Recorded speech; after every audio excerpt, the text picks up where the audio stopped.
Alright, let's finish this off. Figure out who the heck this creepy phantom dude is. But sit back, relax, enjoy the stream. Feel free to say hi. Otherwise, you are more than welcome to lurk, as always.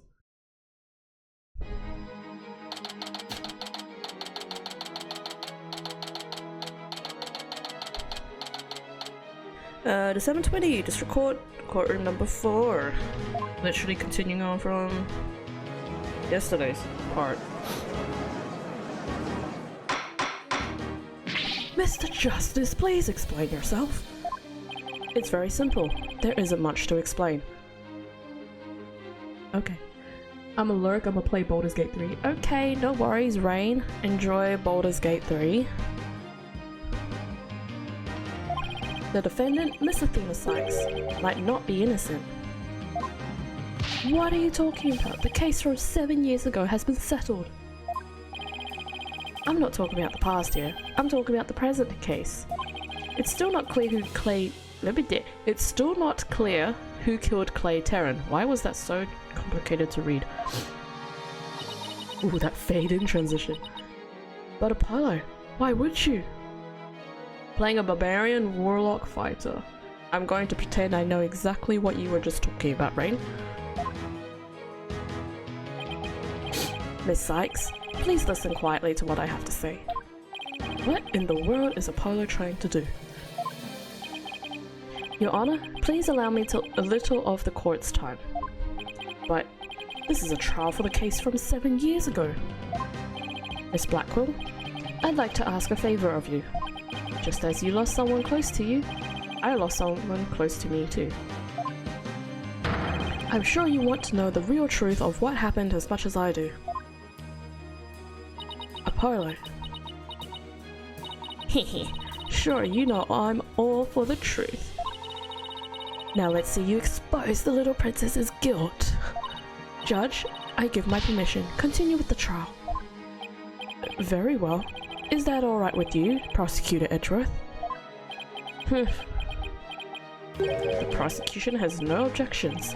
Let's hear Mr. Justice's testimony. Is a robot on trial? So, the whole gist of this trial is that it's supposed to be obviously going over the case from like 7 years ago, and the robot is a stand-in for the person who's basically forced the trial to happen, if that makes any sense at all. So essentially the robot, the person that's talking through the robot is at the space center, but she's not the person on trial. She's the one that's making the trial happen because she wants to know if Simon is... Oh no, wait, sorry. She wants Athena to be guilty, sorry. She wants Athena to be guilty because of a murder, quote-unquote murder, that Simon did in that same case 7 years ago. So essentially Simon and Athena, they're all in the same case from 7 years ago. But Simon's sister, who is talking through the robot, wants Simon to be given a not guilty and give Athena the guilty. So she's basically forced the trial to happen. Does that make any sense at all? It's like, I felt like I was like drawing puzzle, like jigsaw puzzles, like trying to be like, yeah, this looks right, this looks right. I'll have the police's investigation report brought immediately. Not you too, Edgeworth. I really hope it's because you have something up your sleeve. Very well. Your opening statement, please, Prosecutor Edgeworth. Why can't AA just have a simple answer for once? Because it's Ace Attorney. What else is there to really say? You know, they started this whole thing, they can't not stop, you know? As you wish, let's review the case of the murder of Mr. Clay Terran. And we're back to the case from episode 4. Cool. It was made clear in the previous trial that Solomon Starbuck was not his killer. Therefore, the true culprit was someone else. On that day, this culprit waited for the astronauts in boarding lounge 1. When the two men made their escape out of the Space Museum, the killer attacked Mr. Terran with the same type of knife that was used 7 years ago. The murderer then escaped into the Space Museum, and they did the switcheroo. Next, director Yuri Cosmos switched the launch pads. After that, the culprit exited the Space Museum and escaped via boarding lounge 2. Therefore, this trial must make clear who Mr. Terran's true killer was. In other words, we must discover who it was that escaped through the Space Museum that day. Thank you, Prosecutor Edgeworth. Mr. Wright, is the defense ready? Yes, Your Honor. I'd better rearrange my evidence.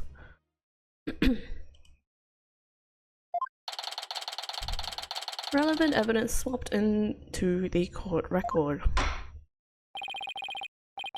So, is our court record literally all swapped around? Yep. Sure is. They literally swapped everything around. Oh my goodness. Imagine doing this in real life, right? You have one set of evidence, somehow you are carrying it around, and the next minute, oh wait, I just need to shuffle some things around.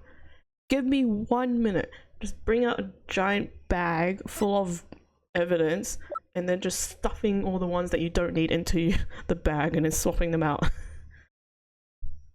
Just like a bunch of stuff just flying out of the bag. That would be an interesting sight. Now then, Mr. Justice, your testimony, if you please. Let's go! Apollo Justice's accusation. Why couldn't you just say Apollo's accusation? Why does it have to be so wordy? Apollo Justice's actually... I suspected Miss Sykes of the murder of Clay Terran. My growing suspicions were confirmed when this incriminating evidence presented itself. In addition, she is the only one who could have utilized the launch pad switch to escape. That is why I wish to indict Miss Sykes on the charge of murder.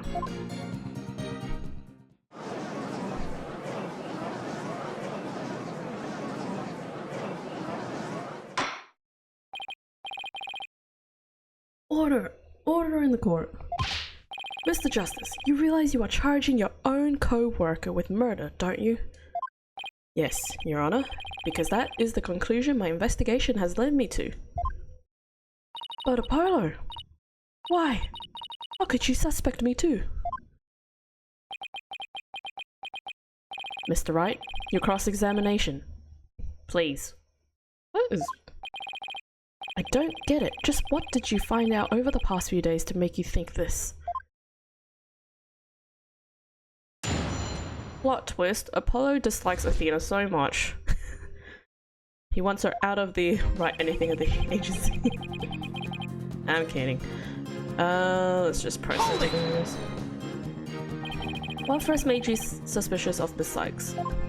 It all started when Miss Sykes and I were investigating the crime scene. When she saw the weapon that killed Mr. Terran. My bracelet reacted. She said she'd never seen the knife before, but my bracelet told me otherwise. Oh, I totally forgot about that. And then every time after that, my bracelet would react when she talked about the case. Poor Apollo must have been beside himself during that investigation. Is that why he's got the bandage on his eye? Because he doesn't want to keep perceiving?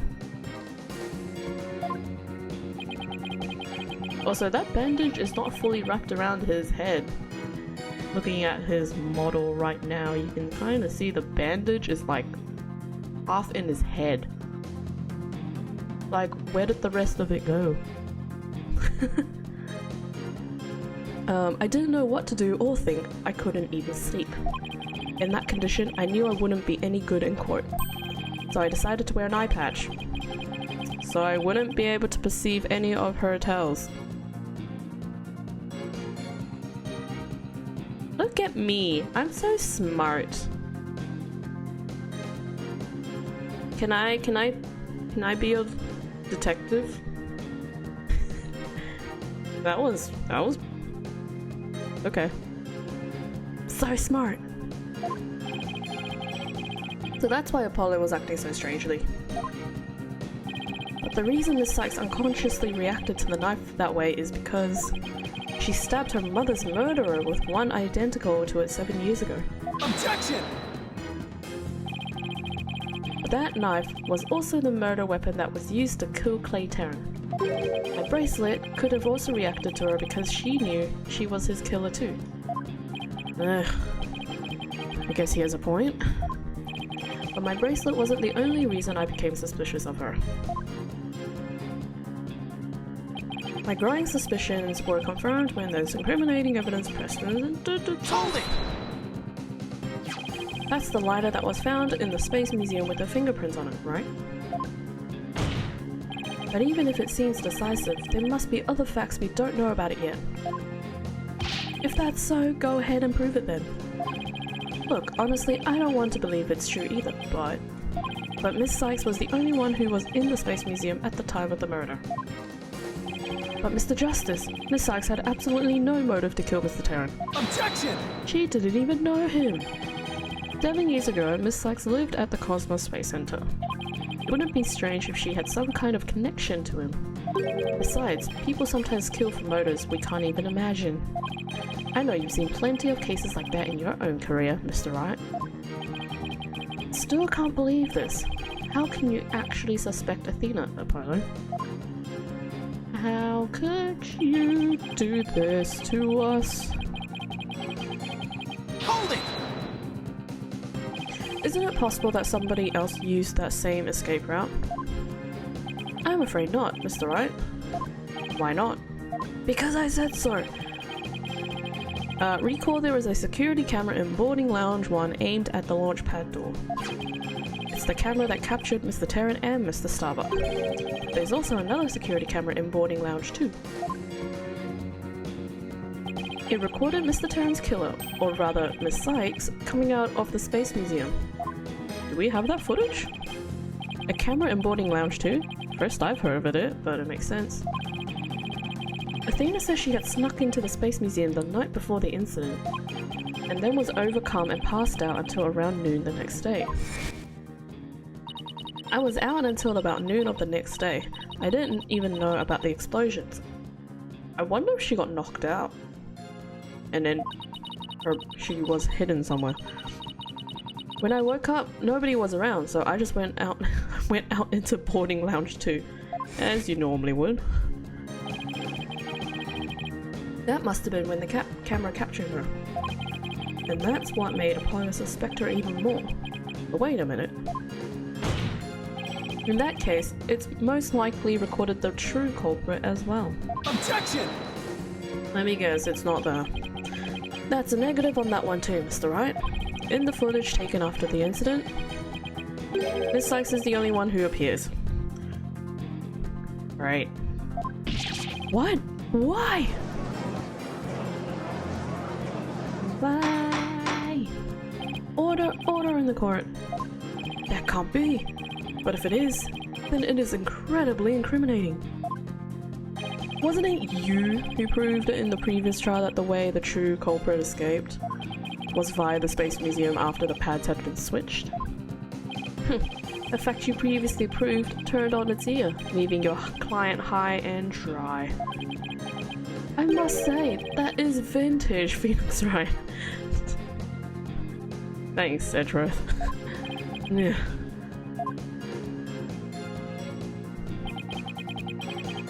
Bum bum, that is why I wish to indict Miss Sykes on the charge of murder. Believing in your client to the end is a basic principle of good defense. Shouldn't you extend that same principle to your own co-worker? You're probably right. Maybe I'm not even fit to be a lawyer. Wow, okay. Bit early to say that because it's only been a year since he started. However, I don't care. This case is special to me. Oh, alright. Yes, okay, we lost your friend. Wee. Clay was my friend, and that's why I just have to know the truth. The truth will set us free. Apollo suspected his trusted co-worker of killing his friend. To dispel his doubts, he investigated on his own, but that only led to more doubts. Apollo must have been really struggling with this. Well, Apollo may have doubts, but... I'll say it again. Athena Sykes isn't the murderer. Then I have only one thing to say. Evidence is everything in court. Well, Mr. Wright, think you have concrete proof to knock down my arguments? Your arguments have been very clear, Mr. Justice, and your facts appear to be indisputable. Well, Mr. Wright, what do you think of my theory?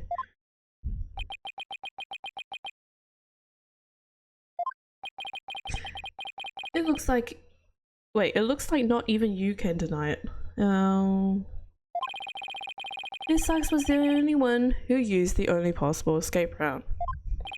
Under these circumstances, there can be no other suspect but the defendant. Unless... You think there was an alternative escape route? Is that what you think, Mr. Wright? What's the alternative escape route? The rocket? What's another way to escape? The vent? There is a vent. Or a trash chute. Is that what you think, Mr. Wright?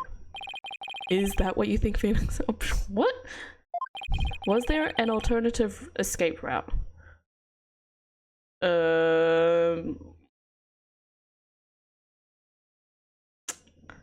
Is there another escape route? I'll be honest, I wasn't really paying attention to half that dialogue.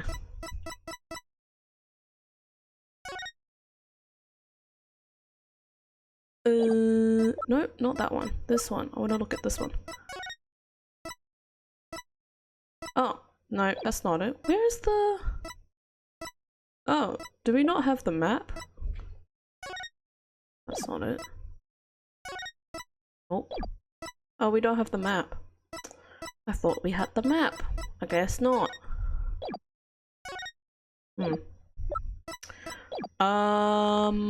Is there another escape route?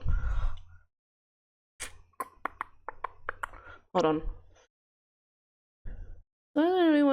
Under these circumstances, there can be no other suspect unless...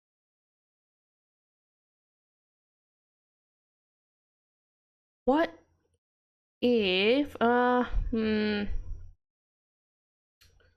to think, was there some kind of outfit that the guy maybe used to get out?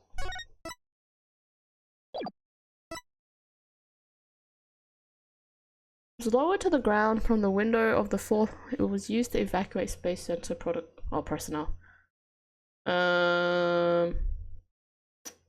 Don't.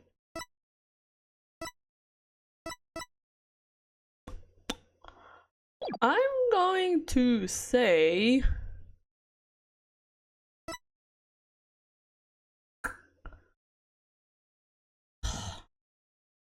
I actually don't know. Well, the good thing is I'm not getting damaged from this, so let's go with eeny meeny miny mo, this one. Yes, of course there must have been. Just don't ask me what. You're just bluffing again, aren't you? Me? Bluff? No way. He knows me too well. It's fine, Mr. Wright. Even a bluff would suit me just fine. As long as you can clear out this doubt inside me. Oh.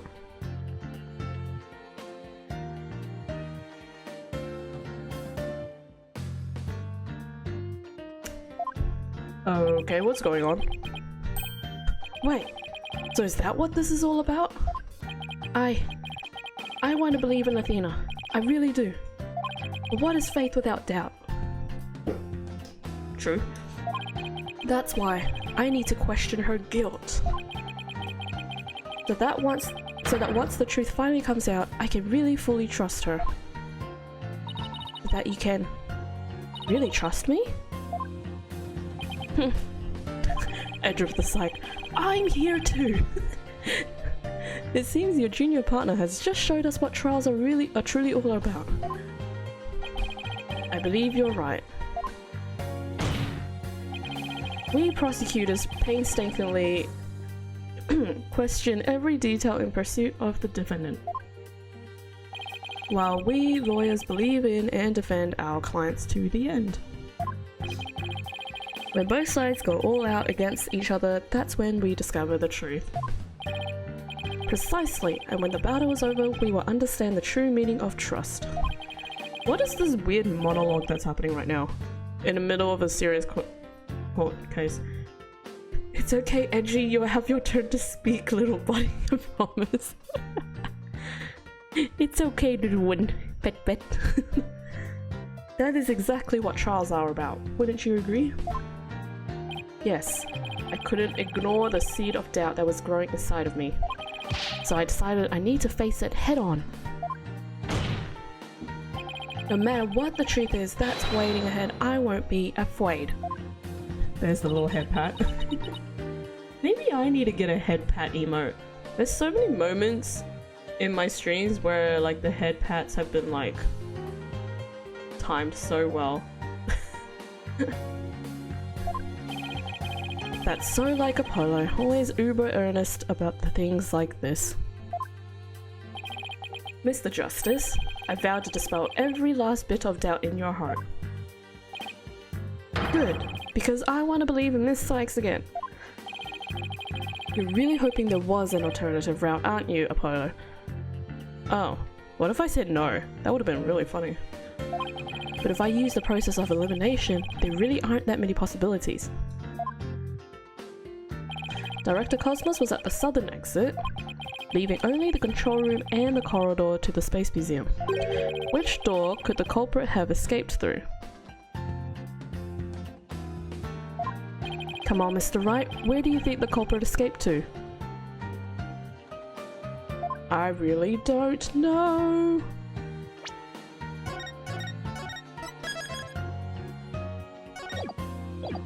I like how this music is like a kind of chill, happy kind of tune, and then we're trying to figure out where the culprit escaped.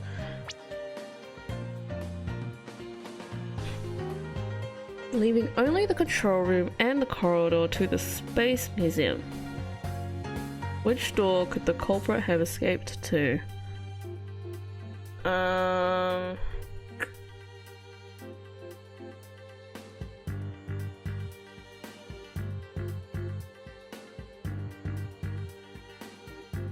He swapped it. The guy swapped it, so then it was originally... Wait.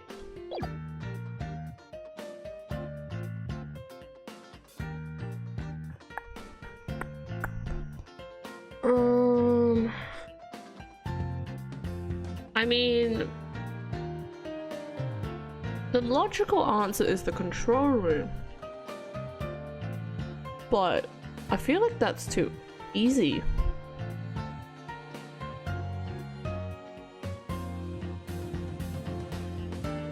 Because was there anyone in the control? Maybe it's the Space Museum. Did he go back into the Space Museum? Surely not. Right? Take that! They really only they could have escaped to the corridor to the Space Museum. All they had to do was use the unconscious Mr. Starbucks Prince to get through the door. Objection! It appears that all you're trying to establish is Miss Sykes' guilt. If the culprit would use that route, the only exit would have been into boarding lounge 2. The logical conclusion of your argument is that the killer is none other than the defendant. Oh. Oops, I may have forgotten about that. I knew it. That's the only way it could be, huh? If the culprit escaped into the corridor that leads to the Space Museum, then I guess it's true. The only exit would have been into Boarding Lounge 2. But Miss Sykes was the only person captured by the Boarding Lounge 2 security camera. I investigated the crime scene thoroughly, but the only place the culprit could have escaped to was the Space Museum corridor. There weren't any other secret corridors or anything. That leaves us with no other conclusion to draw but that Athena Sykes was the culprit. What could the answer be? Was there really no other escape route? I'm so confused about this segment. Am I getting the answers right or wrong? But hold on a second. What if he just stayed inside? Where did those mysterious leaves we saw in the corridor come from?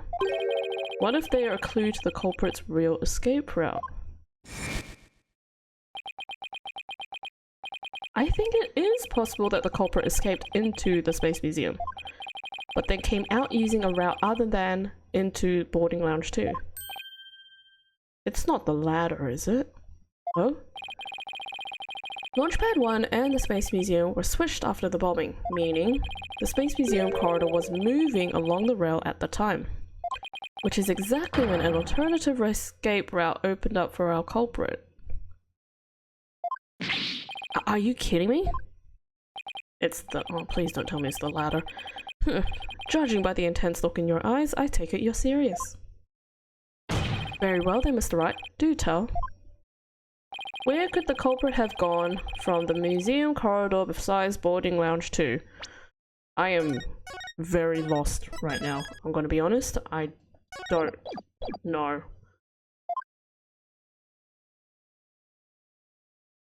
Where could he have gone to?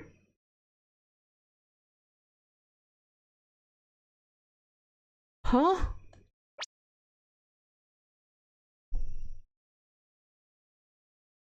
Launchpad 1 and the Space Museum were switched after the bombing, meaning the Space Museum corridor was moving along the rail at the time, which is exactly when an alternative escape route opened up for our culprit.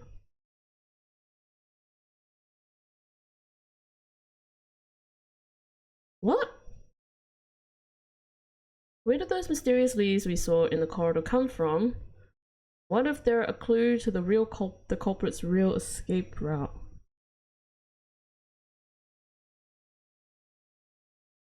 Huh? I'm confused.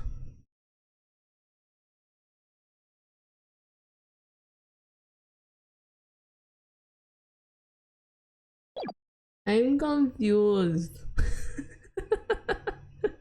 I don't know. Would he be outside? I mean, I want to say he's just outside. What happens if I just click the space? Will that do anything? I don't even know. Take that! We found something odd while— are you kidding me? You literally just have to click the outside. That is so bizarre. We found something odd while investigating the museum corridor this afternoon. Namely, a few dead leaves on the floor. Considering where dead leaves come from, they point us to exactly where the culprit escaped to. Yes, I remember seeing some leaves myself. Ah, do you mean? Yep, while the Space Museum was in motion just beyond the corridor's safety door, he jumped out. Was an alternative place that the culprit could use to escape. In other words, the culprit's real escape route was the area outside the Space Center where he probably broke his legs. 'Cause man, that's a pretty big jump. Freaking insane! Objection! Do you know how impossible that would be? That corridor is level with the 3rd floor. Even if the culprit tried to leap it to the outside wall of the Space Center building, they wouldn't fall to their death. Objection! Or they would fall to their death? Ordinarily, yes. But after the bombing incident, the culprit could make use of a certain item. And what item was it exactly, Mr. Wright? Alright, this is what the culprit used to leap to the outside wall of the main building. The ladder? Take that! An emergency ladder? There was an emergency ladder in the 4th floor robotics lab, and it was used that day after the explosions to help evacuate people. Miss Blackpool herself used that ladder to escape down to the ground floor, or ground level. Recall that the launch pads were switched after the ladder was lowered.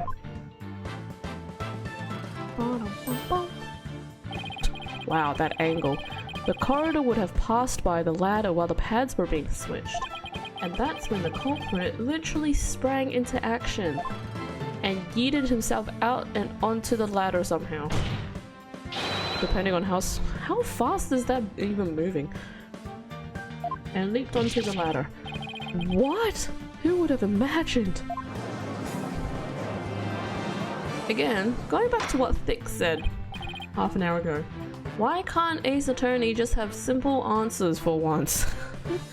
This is just insane. Order in the corner.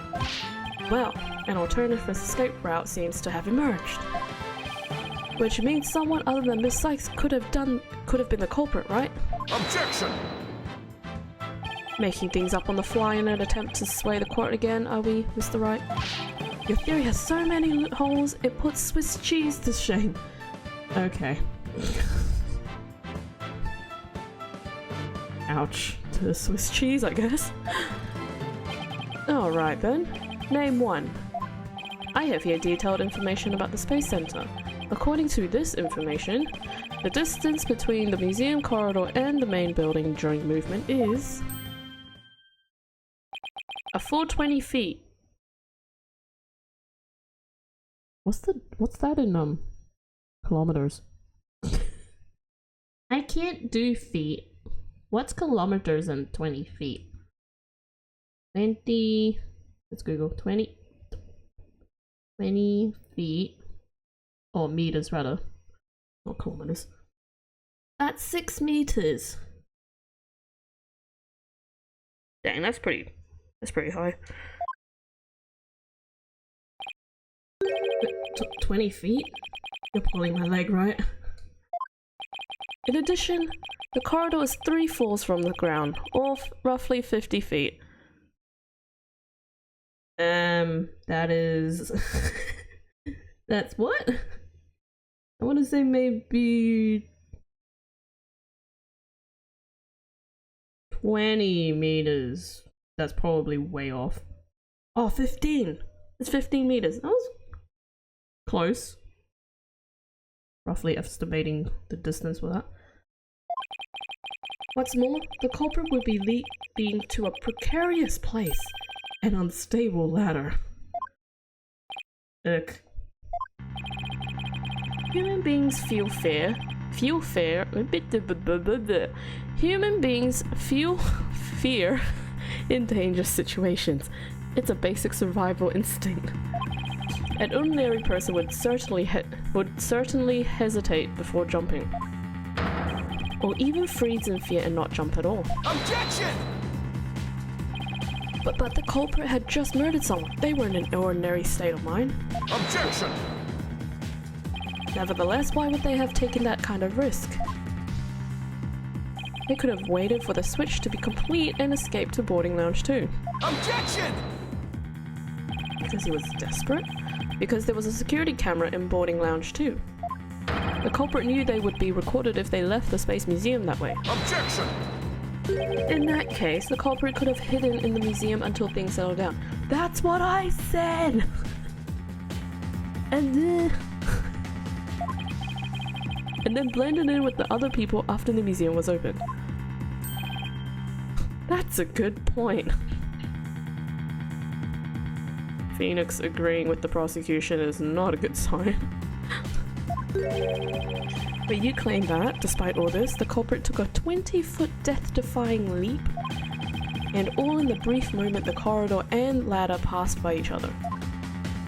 That's also a good point. They would have needed a running start while the corridor was moving to make that jump. If their timing was off, or if they couldn't jump far enough, it would have been instant death. What kind of person would attempt something like that? A lunatic. Stop bringing up good points, Edgeworth. This true culprit of yours is nothing but a figment of your imagination. Why do you always have to point at every flaw? Mr. Edgeworth's right. That does sound pretty insane. The culprit would have to be someone who feels no fear, like a stuntman. But everyone feels fear on some level, right? The Phantom. Wait a minute. Aha! I've got it this time. I can prove that there is someone who could have used this alternate escape route. Oh, can you now? This proves the possibility of a person who could have used this alternative escape route.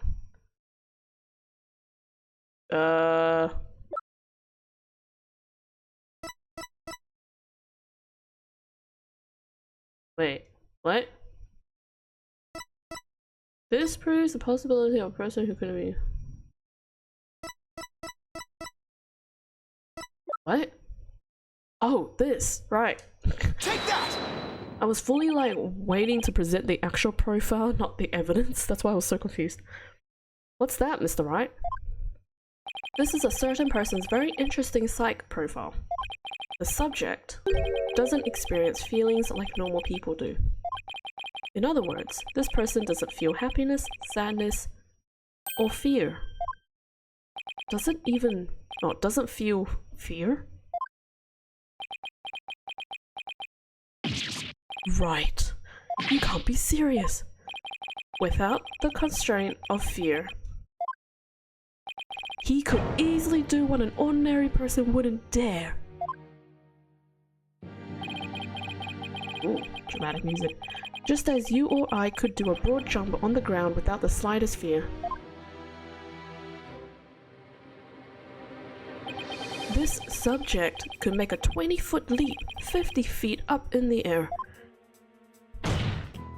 He could choose this extreme way of escaping without hesitation. So you're saying that to a person without fear, oh my gosh, why am I struggling to say alternative and alternate? The alternative route would be quicker and eliminate the chance that they'd be spotted. That's definitely pretty extreme, Mr. Wright. But was there such a person there at the scene? Yes. The Phantom, that mysterious, shady figure who keeps popping up. Oh dear. The Phantom. Again? I knew the Phantom was there behind the scenes of the Space Center bombing, but I wasn't sure if he was connected to the murder of Clay Terran as well. However, now it's all clear. The Phantom is the one who not only bombed the Space Center, but also killed Mr. Terran. What? What?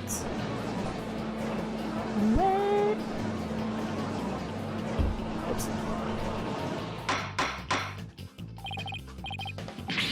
Order in the court. Order, I say. Mr. Wright, please continue. Choked a bit on my tea. There were just too many similarities between this case and the one from 7 years ago.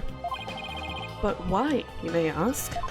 It can only be because both incidents were the work of the same Phantom. So then this Phantom is the one who killed Clay? But who is he? This Phantom has been haunting this case, pulling the strings in the background.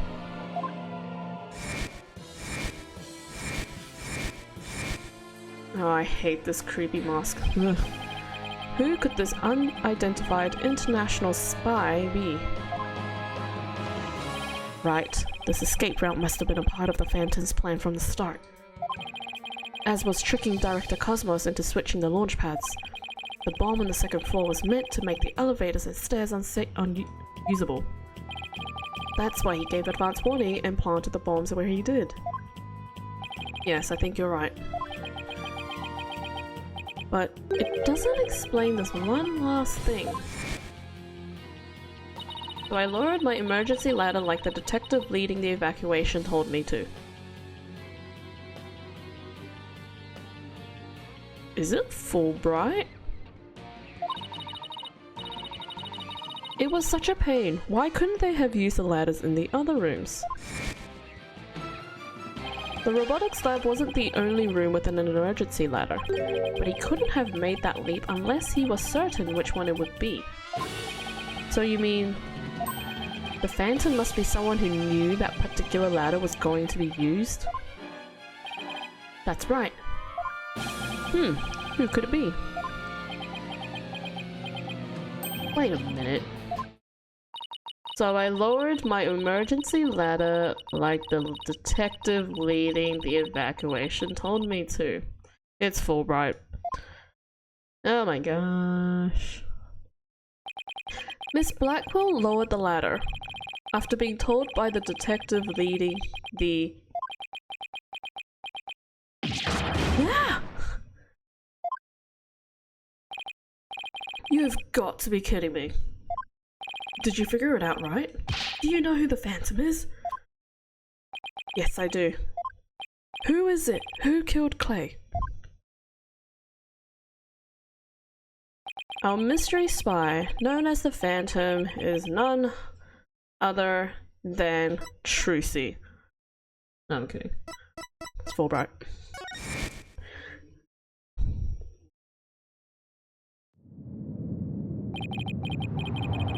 After the explosion, a member of the staff crossed paths with a certain detective. I was on duty on the 4th floor. It was quite the madhouse, I tell you. Oh dang. This is probably going to be choppy, I'm so sorry. As for the detective who was leading the evacuation from the 4th floor, he had a very specific objective in mind, not object. So I lowered my emergency ladder like the detective leading the evacuation told me to. His objective was to secure his own escape route. We lowered an emergency ladder from a 4th floor window and escaped that way. Once everyone else got out safely, I made my way down too and headed to the shelter.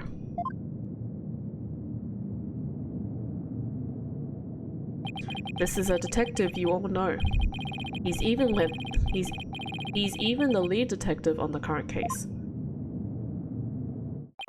He appears to be very emotional man, but his psych profile says he is without emotion. Take that!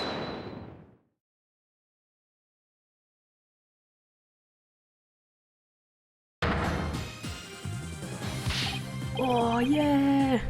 What are you saying? You mean the Phoenix is... The Phoenix? The Phantom is Detective Bobby Fulbright? Exactly. We were all taken in by his fake persona. You never see it coming in. Detective Fulbright's real identity is the Phantom.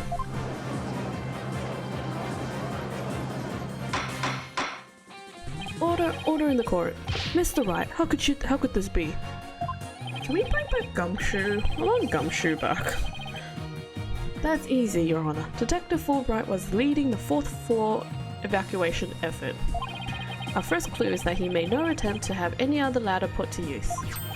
The ladder in the robotics lab is the only one he ordered to be lowered.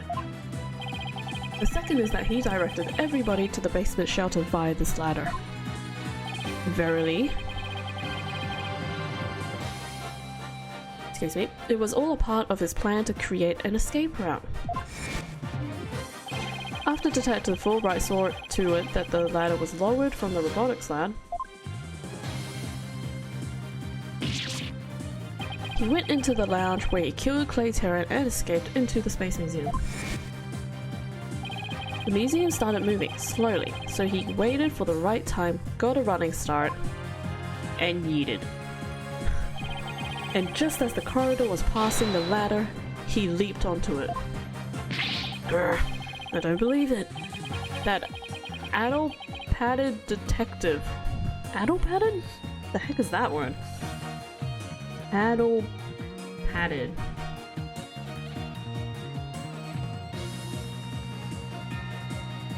Addle-pated? Addle-padded? Pated. According to Google, addle-padded, whatever it is confused or stupid, befuddled, or confused, stupid, flustered, or stupid and confused. Oh dear.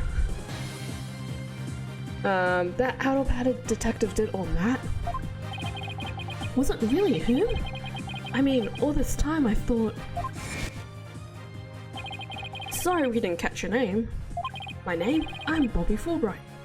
The heroic detective who defends our good citizens from evil. The champion of justice who comes running whenever you're in need. And my catchphrase? It's justice we trust. Oh, in justice we trust, excuse me. Missed that word. Then, his concern for Simon was also all just one big act? I swore to reform Prosecutor Blackwell and make him a valued member of society again. So I can't just sit by and watch him give in to his emotions and tear the defendant apart. That monster killed Clay. He had me completely fooled. Come to think of it, he's the one who brought that blood-stained lighter to court too. The scumbag even made me turn on Athena. Damn it, how the hell did I fall for that?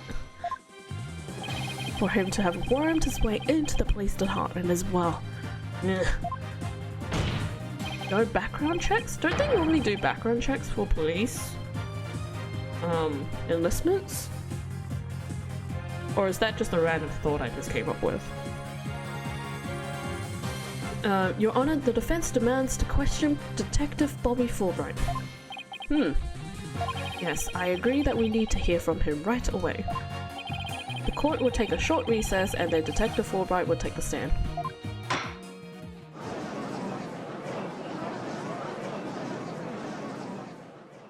Well, that was an intense hour.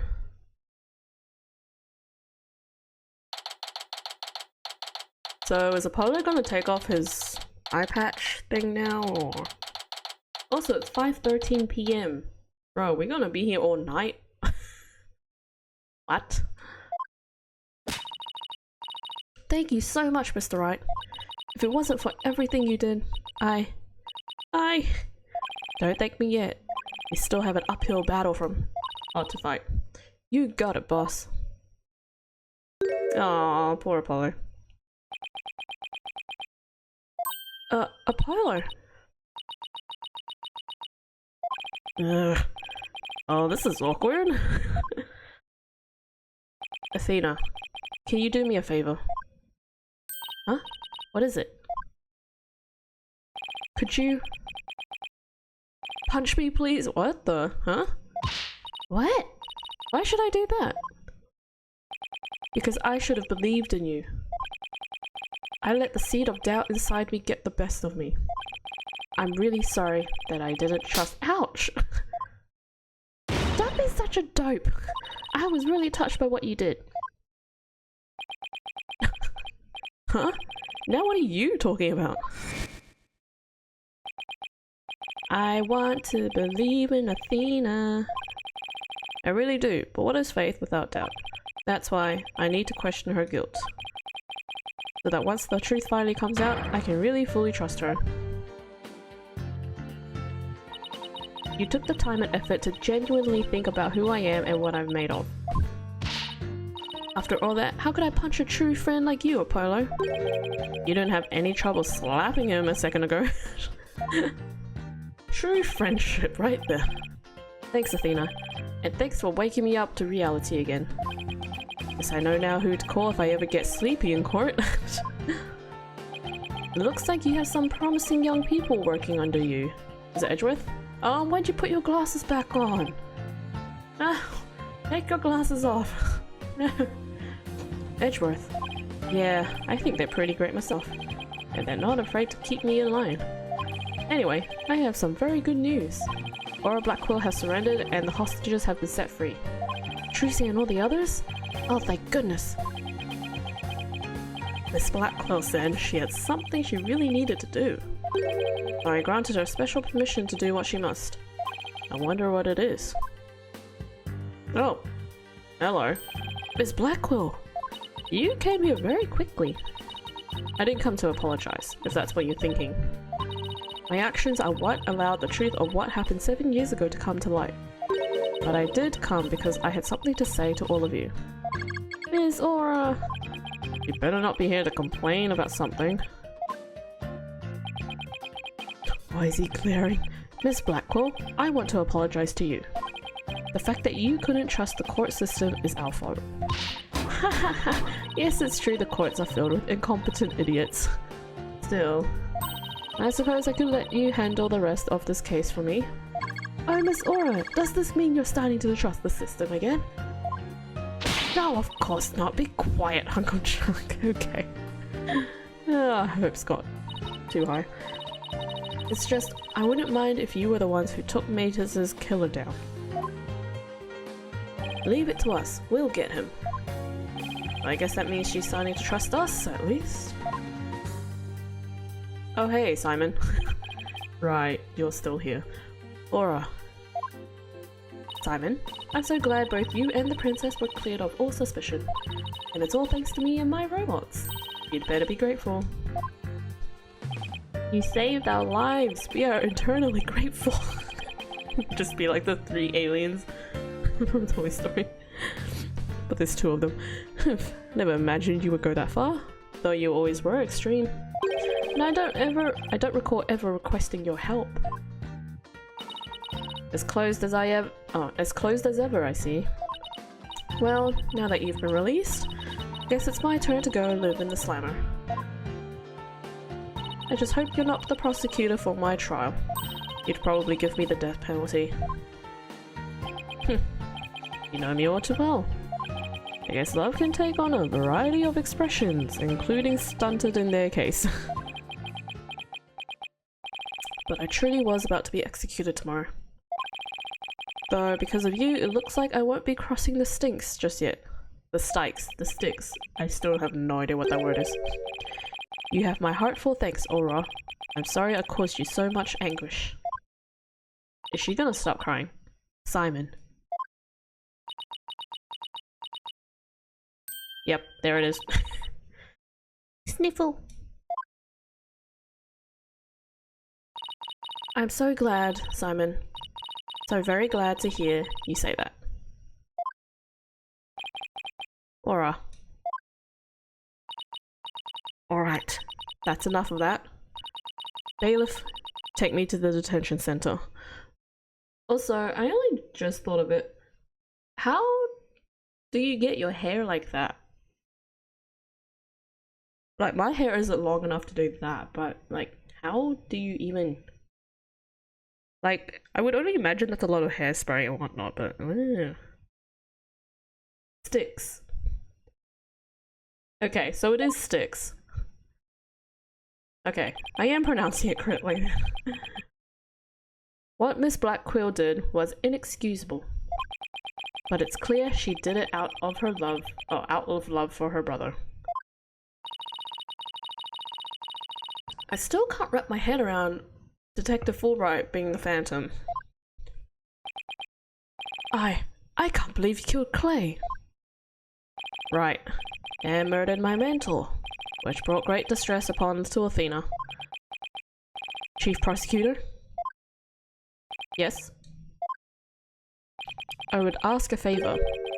Would you allow me to stand at the prosecutor's bench for this trial? No, I want Edgeworth! Go away! No, I want Edgeworth! I wish to claim the Phantom's head, oh my gosh, by my hand. My own hand. Oh my goodness me. That was my plan all along, after all. It's highly unconventional for a man of my position to stand— Huh? What do you mean? What? Sir? The formal paperwork has yet to be filled or filed, but you are hereby conditionally released. Please take the prosecutor's bench in your official capacity and uncover the truth by your own hand. What did he mean by highly unconventional?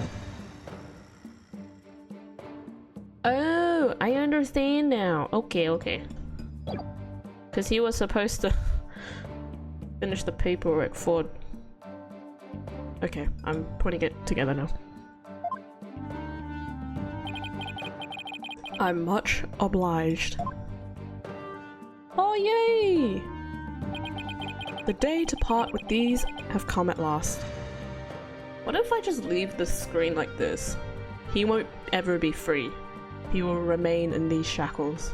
We just leave the screen as it is and we won't finish the case.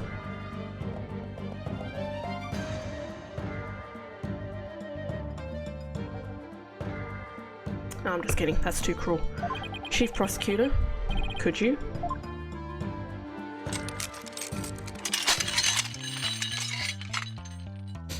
Oh my gosh, he's free!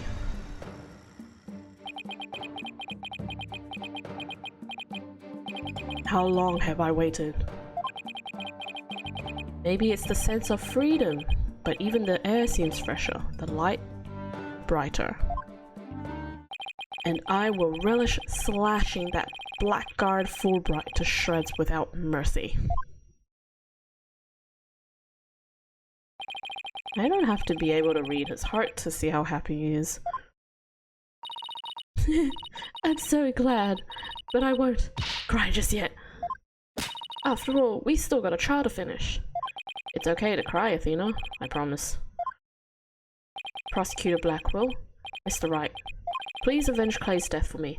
Are you not going up? What are you talking about, Apollo? You're coming to the defense's bench. You're coming to the defense's bench with me. I am? Well, I can't expect Athena to assist me now, can I? She's the defendant. That leaves you, Apollo. But are you sure you want me? I took a leave of absence and everything. Well, our office is pretty short-handed and you're all I've got. Thank you, Mr. Wright. Apollo. Athena, I can say it with all my heart now. I believe in your complete innocence. And now we're going to prove it all to the world. And I'm gonna rip off my eye patch eventually. Thank you, Apollo. I know you can do it. There we go. So, you won't be needing that eye patch anymore, right? Right, because I'm fine now.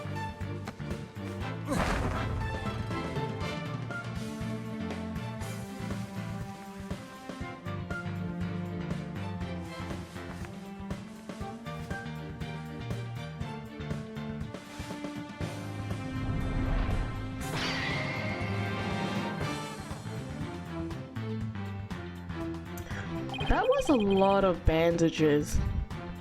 Like, a lot. Also, where did you even get them from? What'd you do with Clay's jacket? Now this is the Apollo I know. Welcome back, Apollo. It's almost time for the trial to restart, though it looks like you have things well in hand. Yep. I should head back to the prosecutor's office. Okay, bye. But why? I want to look into a few things. Namely, the first people on the scene 7 years ago, the facial data are registered by the robot, and Detective Fulbright's background. Now you want to do a background check on him? Great. Sounds great, Edgeworth. Thanks. I expect to be repaid with a victory, right? Now if you'll excuse me. No, come back! Okay, you two all set to go? You bet I am. Let's do this! Do the typical, like, cartoon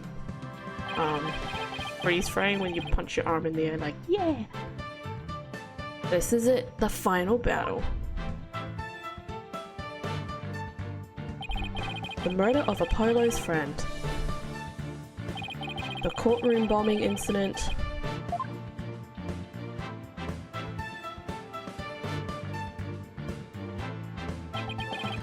And the case that ushered in the dark age of the law 7 years ago. Destiny has called us to bring the one responsible for it all to justice today.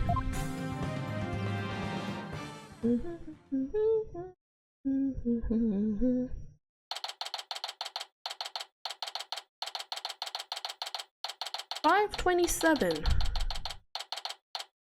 What time do you guys think the game will say we will be done with this case? I want to say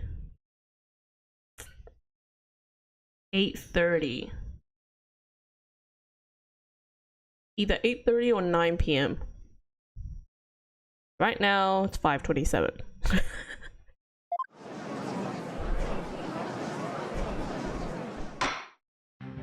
Let us now reconvene. The defense is ready, Your Honor. The prosecution has never been more ready, and Tarka's here. You know, this is the first time we've been at the defense bench together since I debuted.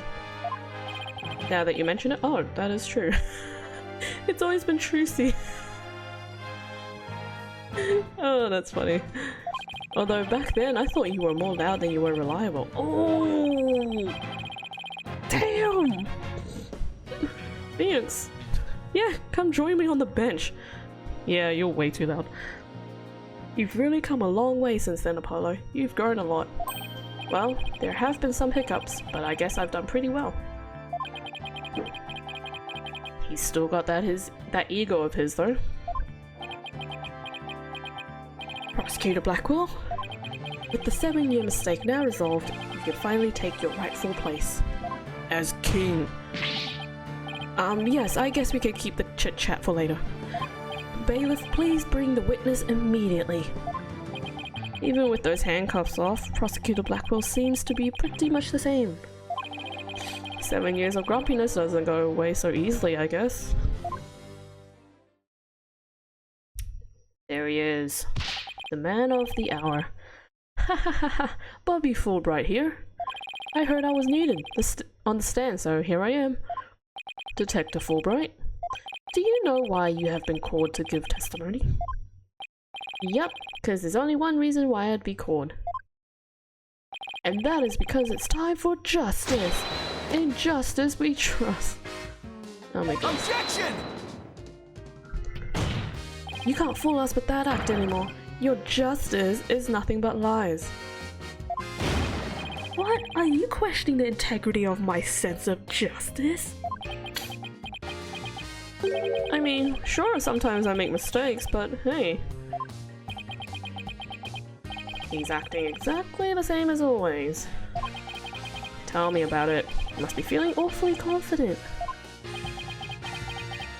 Albright, if you wish to dispel our suspicions, then let's get to your testimony. Alright, fine. You want me to prove my righteousness? I can certainly do that. Alright, Fulbright. The embodiment of justice. Ha ha ha ha! I am the very embodiment of justice itself. I won't have you make me into a villain with your far-fetched arguments. And this bit about the escape route is only a theory. You don't have any proof. What we do have is proof that Athena Sykes is the culprit, this lighter with her prints on it. So you're saying the suspicions against you are completely false? And that the defendant is the real culprit? That's right, Mr. Lawyer's escape route is totally circumstantial. He doesn't have any proof that I've made a big leap onto a ladder. We don't have proof. You are correct about that. However, you don't have any proof for the claim either. Yeah, I guess you're right. But you can't define justice with evidence. Who can define it anyway? Justice? Justice! Objection! Gosh. Don't make me break out a dictionary on you. Yeah, please don't throw a book at me. Tell me the Phantom didn't just make me set up for a stupid pun for him. Let's just try not to lose focus, alright? What was the pun?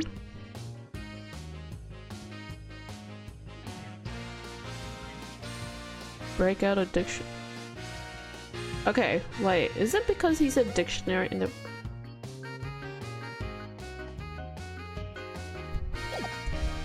It's not a very good pun, considering I didn't even understand it. Unless you guys did, in which that case I'm probably a bit dumb. Also probably because this case has really made my head go spin in circles. But my justice is crystal clear. What's not clear are your eyes. Wake up and smell the justice. Silence! Oh my gosh! Enough of your rubbish, Wright. If you have even an ounce of justice, then you will answer the court's questions and prove it. Prosecutor Blackwell. Prosecutor Blackwell looks torn. Well, Fulbright was his partner after all. Prosecutor Blackwell is right. The truth will be revealed in the cross-examination. Eek. The suspicions against Detective Fulbright are, at this point, only suspicions. As is my duty, I will judge the claims against the detective as impartially as I can. Does anyone have any objections? I do. Oh, never mind. That is fine, Your Honor. Ha ha ha! Now ask away and don't hold back. Well, there don't appear to be any objections. Very well, Mr. Wright. Please begin your cross-examination.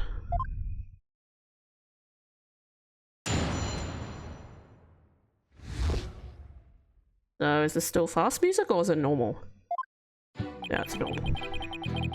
I'm the very embodiment of justice itself. Don't feel like pressing that. I will have you in villain without your far-fetched arguments.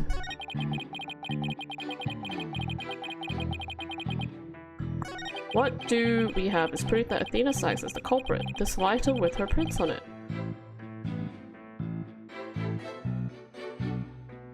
I want to say it's something to do with this particular statement, but I don't know.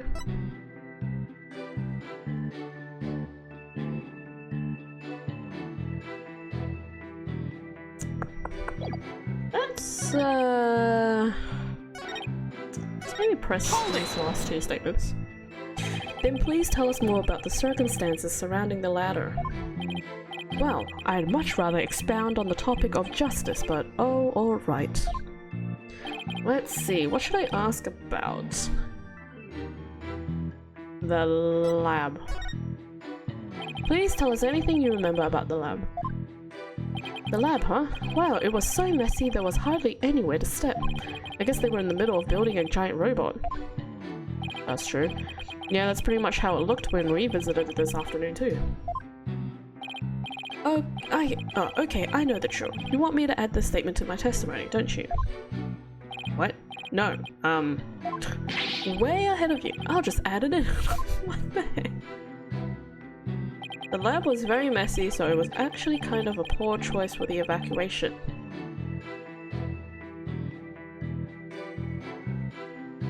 Huh? Wait, can I go back to that first one? Hold it! Let me try Aura Blackwell and see if that comes up with anything. Please tell the court what you remember about Miss Blackwell at the time. She appeared to be really angry that the bombing commotion was disrupting her work. She even threw a robot at me. Yikes. I hope it wasn't Paul Clunker. This is very important information, isn't it? I'll just switch this statement in. Why don't you let me decide that? What are you saying about this? Miss Blackwell was extremely crabby about having her work interrupted. It's probably the... Probably the room?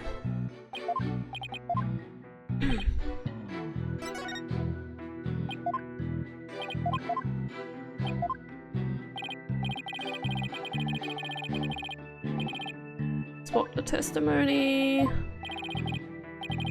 Dun, dun, dun. Okay, let me press this one. You mean the lighter that was found in the Space Museum, is that right? The one and only. After Miss Sykes murdered Mr. Terran, she escaped into the Space Museum. That's when she probably dropped the lighter. Then, after the launch pads were switched, she ran out of the Space Museum, where her image was caught by the security camera. Without evidence, I should probably save this fight for another time. Okay, so it's got something to do with this then? Hold it! You aren't fooling anyone. You chose the ladder in that very room on purpose to create your escape route. That's not true. It's just that when it comes to ladders, I'm very particular. I had a good feeling about that ladder. What? This isn't getting us anywhere, Mr. Wright. Huh? Did I mess up somewhere along the way?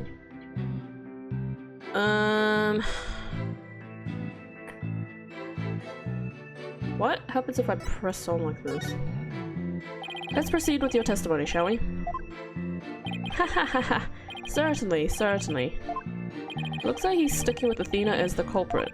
Ugh, and it doesn't help that he has the evidence. Let's press him on everything until he cracks. Okay. I guess I just have to switch this back again.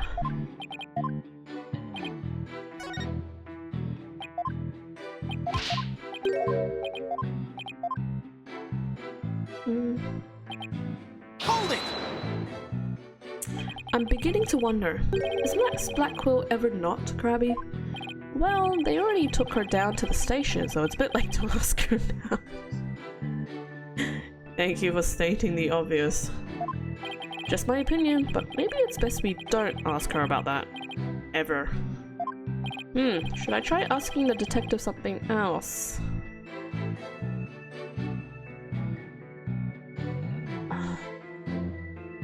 What?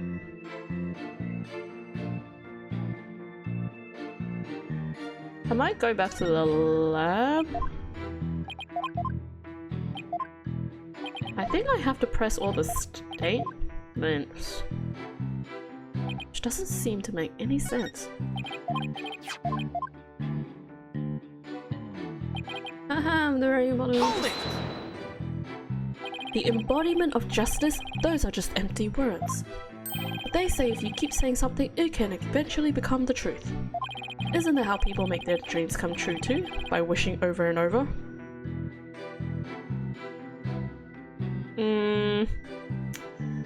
I want to say yes, but I don't really think so. Alright. Let's just move on. Why have you make me into a villain? My arguments are hardly far-fetched. There's careful reasoning behind my theory.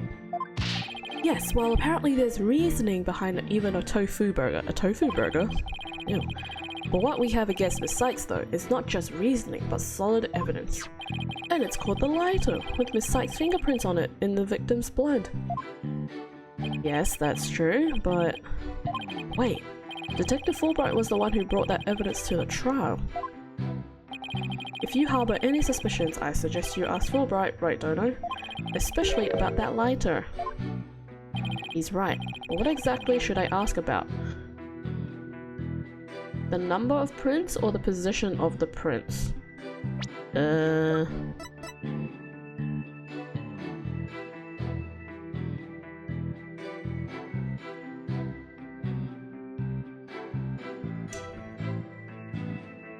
Let's try position. Please tell the court about the position of the prints on the lighter. They are around the same spot on either side, as they would be if she were holding it up. I suppose if it was used to light the room, it would be held that way. Could you please add that to your testimony? The prints were placed just the way they would if be someone holding it lit. What did Blackquill say about that?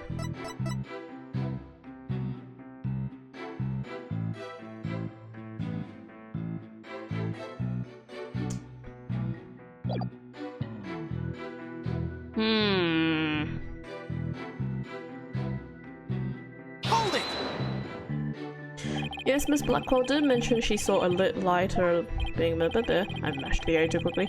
Yep, meaning the person Miss Blackwell saw was the owner of the fingerprints. It just strengthens the argument against Miss Sykes. This line of questioning is going to get me anywhere except conviction land. Should I try asking him something else? Yeah, prints. So how many prints were found exactly? 3. The thumb, the index finger, and the middle of... should be the left hand. Yep. Your Honor, that is an important statement. Could we please have it swapped into my testimony? You got it. The judge is just not having it right now. He beat me to it. Hahaha, be it investigating or testifying, speed is the key.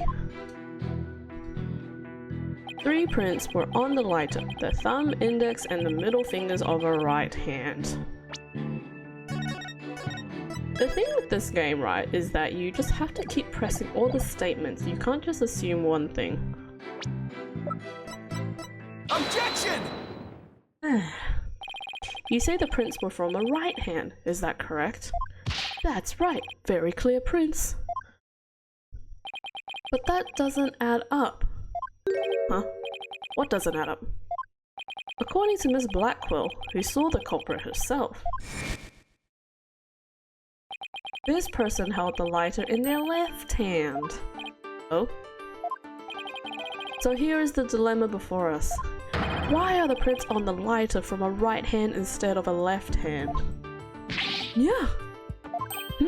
You're right. It doesn't make sense, does it? Your Honor, this lighter can hardly be called incriminating evidence. The witness's claims doesn't even hold water. Detective Fulbright, I hope you have a good explanation for this.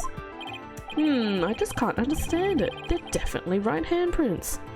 Maybe because it's your hand, you doofus. But then, why are they inconsistent with Miss Blackwell's statement? I've got it! What have you got, detective? The mirror! The witness must have seen a reflection of the culprit in the mirror. Go on.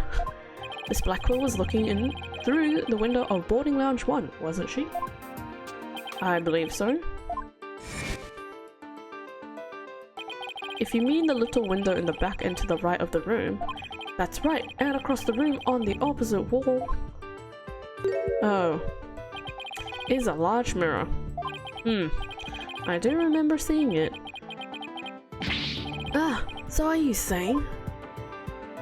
Yes, the culprit Miss Blackwell saw must have been a reflection of that person in the mirror. How does that even work? Either way, you still see the mirror. No?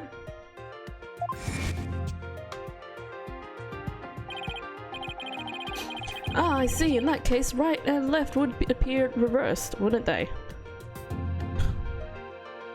No, Judge.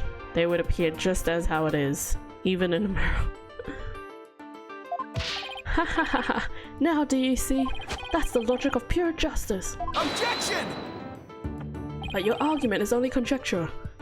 You don't have any proof that what Miss Blackwell saw was a reflection. Silence! Right, Dono?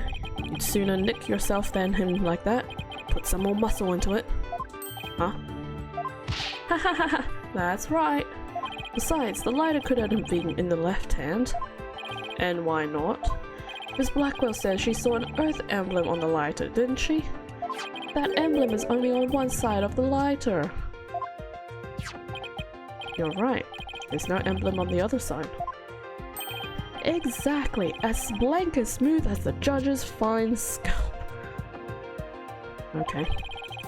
If the culprit had held the lighter in their left hand, they would have covered the emblem. Uh-oh. What's more, this is the kind of lighter you flick open with your thumb before lighting.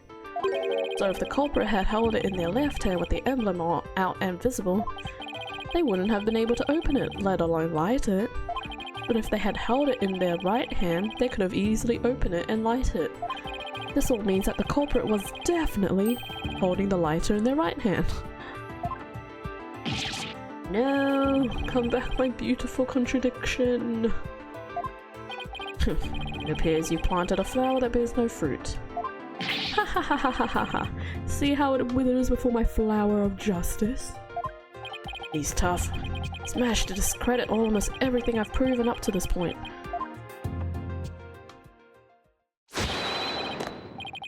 Injustice we trust. Now do you see, I'm not this phantom you've been talking about. I mean, are you sure there really is a spy? I bet they're just a figment of your imagination. Oh, it's so sad, so very sad, but I'm afraid Miss Sykes is the culprit. Oh my gosh, he's wearing boat shoes with no socks. Ew. Detective Fulbright, I believe you said that the emblem is only on one side of the lighter. Are you sure about that? Of course I'm sure. Why don't you take a look for yourself and see? Do you see an Earth emblem on both sides of the lighter? Oh! Oh, busted! I knew it. You're lying, detective. Pardon me?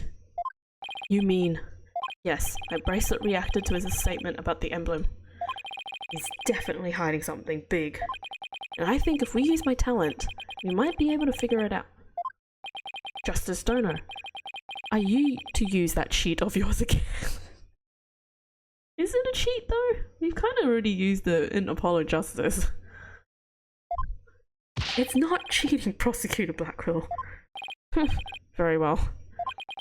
Whether I like it or not, I suppose we should use whatever works right now. Go on then.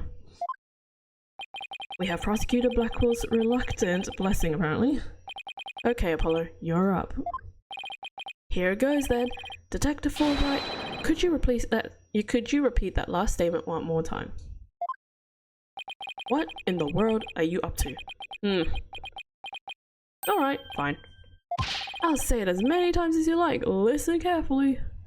The Earth emblem is only on the side that you can see when held in the right hand.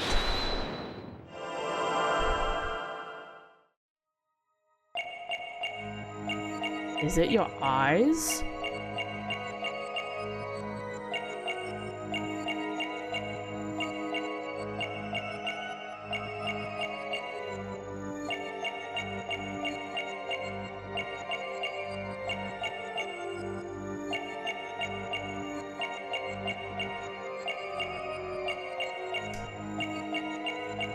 Okay. Not in the face?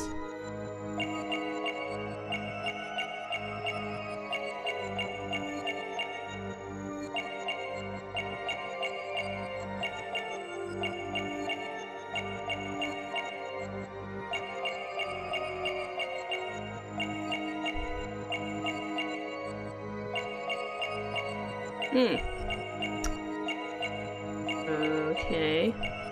Is it your hand? Maybe it's your hand?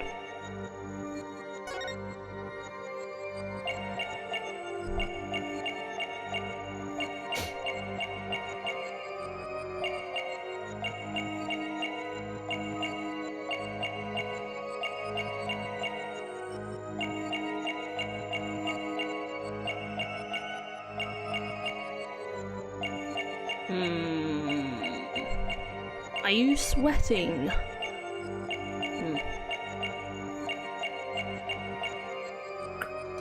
Your other hand? Oh! Wait, hold on. Oh! Uh-huh. Got it. Okay, now I have to wait for this whole statement to play. I hope you guys are enjoying the stream, by the way. In case you missed it earlier, the stream VOD for yesterday is not up because Final Cut is not letting me I say letting, it's not being nice and not processing the video, so I couldn't get it up today. But hopefully it will be nice later and let me upload it tomorrow. so that I can also upload this one either tomorrow or Sunday. But yeah. Okay, we're pretty much nearly towards the end of this case, and I'm kind of glad I started early because I feel like I would be going for close to 3 hours at this point. Gotcha!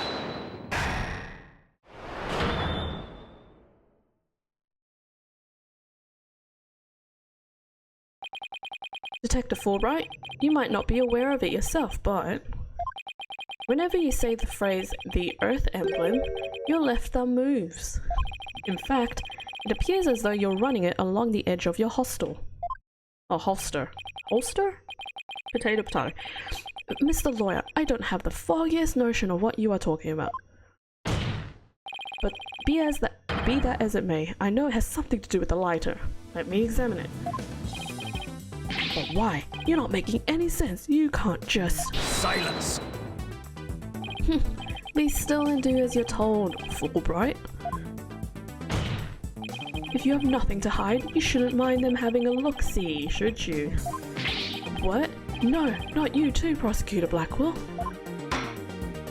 I'm not sure what this is all about, but if Prosecutor Blackwell insists, it must be something important. I will allow the defense to examine the lighter. Uh-oh, he's on quiet mode. Nah. Good. Now maybe we'll learn something new. I hope so. Now let's check every inch of this thing. Oh my goodness, we finally get to examine this evidence.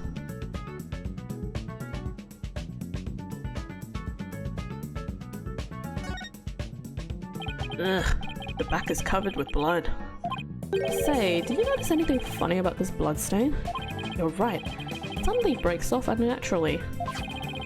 Supposedly the lighter was held with the right hand so that the emblem was visible. If so, the print should be around the emblem and on the lid where you open it. You're right, there's definitely something off here.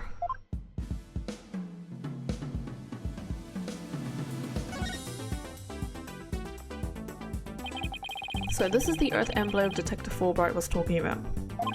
See anything noteworthy? Huh? Hey, look at this! The emblem's actually some kind of button. Yeah, that's what I thought.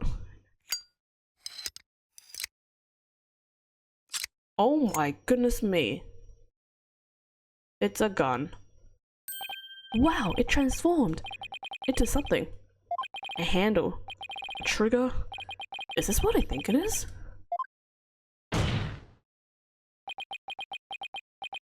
There's no question, it seems. What you have there is a gun.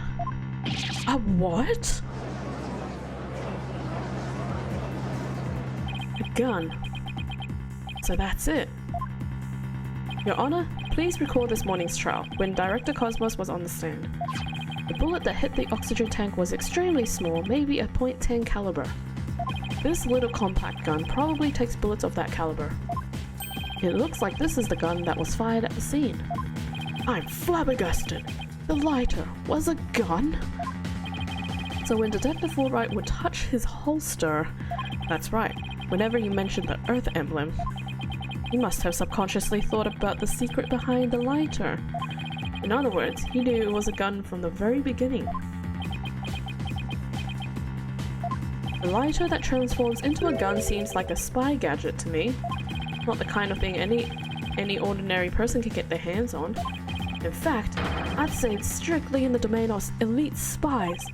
Detective Fulbright, you will explain yourself. No. There's nothing for me to explain. I didn't know the lighter could transform. I mean, it was found in the Space Museum, and then I brought it straight in. I didn't even have time to check it out. Objection! Whenever you mentioned the Earth emblem, you touched your holster. You subconsciously did it because you knew it was a gun. Accuse me all you want, but where is your proof? Do you have any evidence that I knew the lighter was a gun? Not exactly. And whose prints are on it? Miss Sykes' prints. It proves that she's the culprit who fired the gun at the scene. It would appear that the detective is right. Are you guys really trying to prove your client innocent or what? Although it pains me to do this now that we are where we are, I have to make the following assertions coming from the prosecution side. The person who fired the gun at Director Cosmos in the lounge after the incident, and the person Miss Blackwell saw holding the lighter, and the person who murdered Mr. Terran, and the person who bombed the Space Center are all the defendant Athena Sykes. The prints are on the lighter are decisive. No! Hahaha. Now do you see? A man on the side of justice couldn't possibly be the culprit. And I think this about sums up Miss Sykes' part in the whole affair. The evidence certainly does seem to point to the defendant's guilt. Do you have anything to say, Prosecutor Blackwell? Evidence is everything in court. Therefore, Wright's claims stand firm. But calm down, opponent. He's just saying that because he has to as the prosecutor. Yeah, not by free will, but because it's part of his job. Mr. Lawyer, our job is to pursue criminals in the name of justice. You shouldn't cast suspicion on people based on something as dubious as habit. In fact, you have a bad habit of showing up in court with an awful case of bedhead. Objection! Says the man who wears sunglasses at night. Damn! Apollo's just going at him with his aesthetics. Who wears sunglasses at night, you idiot? If it's proof you want, it's proof you'll get. I'll prove that this lighter is not Miss Sykes, but yours. Are we gonna do a brain blast? Or something? Sounds like you've hit on something, Apollo. It's just, if the prints on the lighter are the basis for accusing Athena, I think we should reconsider the credibility of the evidence itself. You mean, you think this lighter might be forged evidence? That's right. It could all be part of Fulbright's bigger plot. Did he do anything out of the ordinary while I was off on my own? I can definitely think of a few things. You can? Because I can't remember. It is indeed. Have a look at this. What's this? A lighter? Detective, we'd like to run a comparison of some prints we found in the boarding lounge. Ah, yes, I just happen to have compiled the print data of everyone related to this case. I can always make another copy for myself, so it's all yours. Consider it a gift. If we assume he's been laying a big trap for us all along, there's got to be something off about this piece of evidence. What's wrong with the lighter as a piece of evidence? How the prints were left on it, the owner of the prints, where the prints are on it.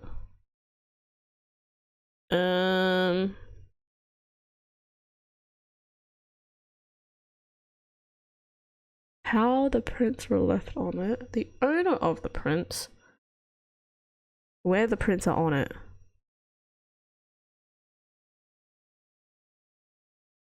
Again, there's no health bar, so I'm assuming either one works?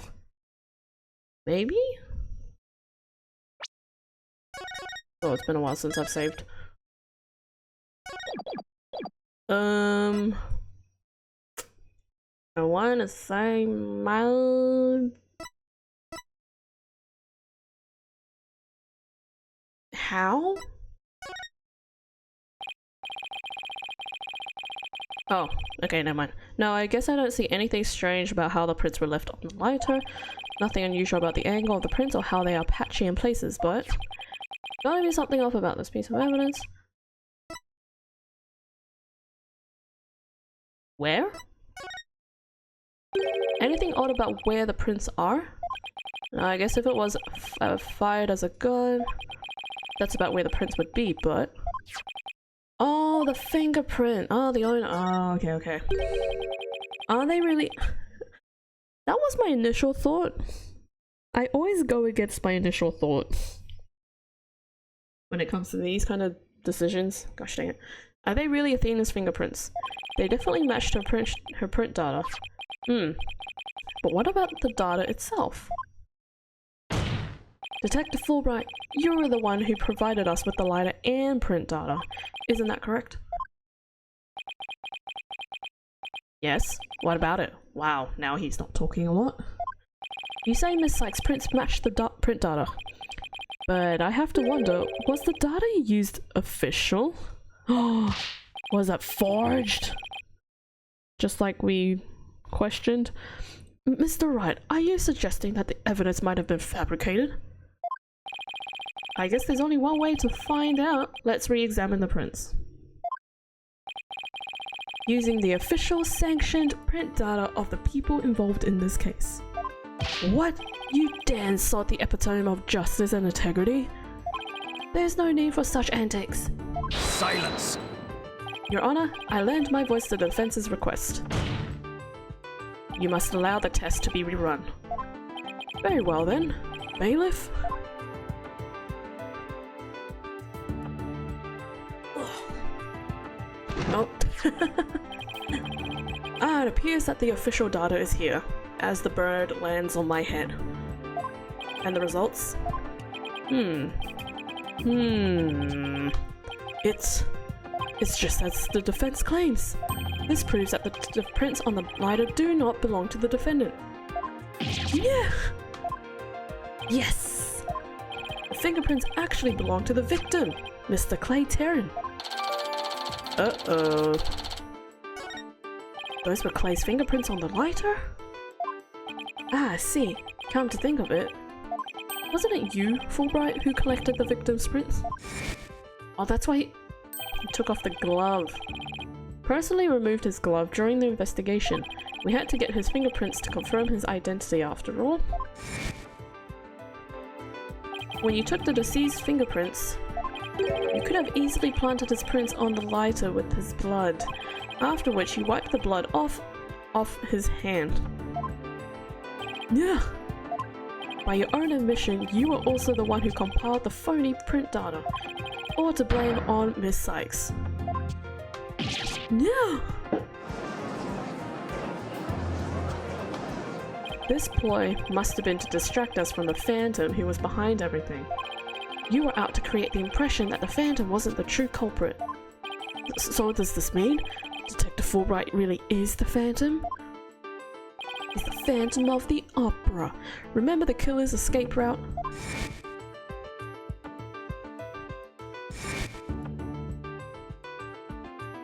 No ordinary person would have been fearless enough to attempt it. Nobody but the Phantom, the man with no emotions, could have done it. Yeah. Detective Fulbright, you were the only one who could have used that escape route. Yeah. Fulbright, are you really the Phantom? Sorry, let me just close my window. It's getting a bit chilly.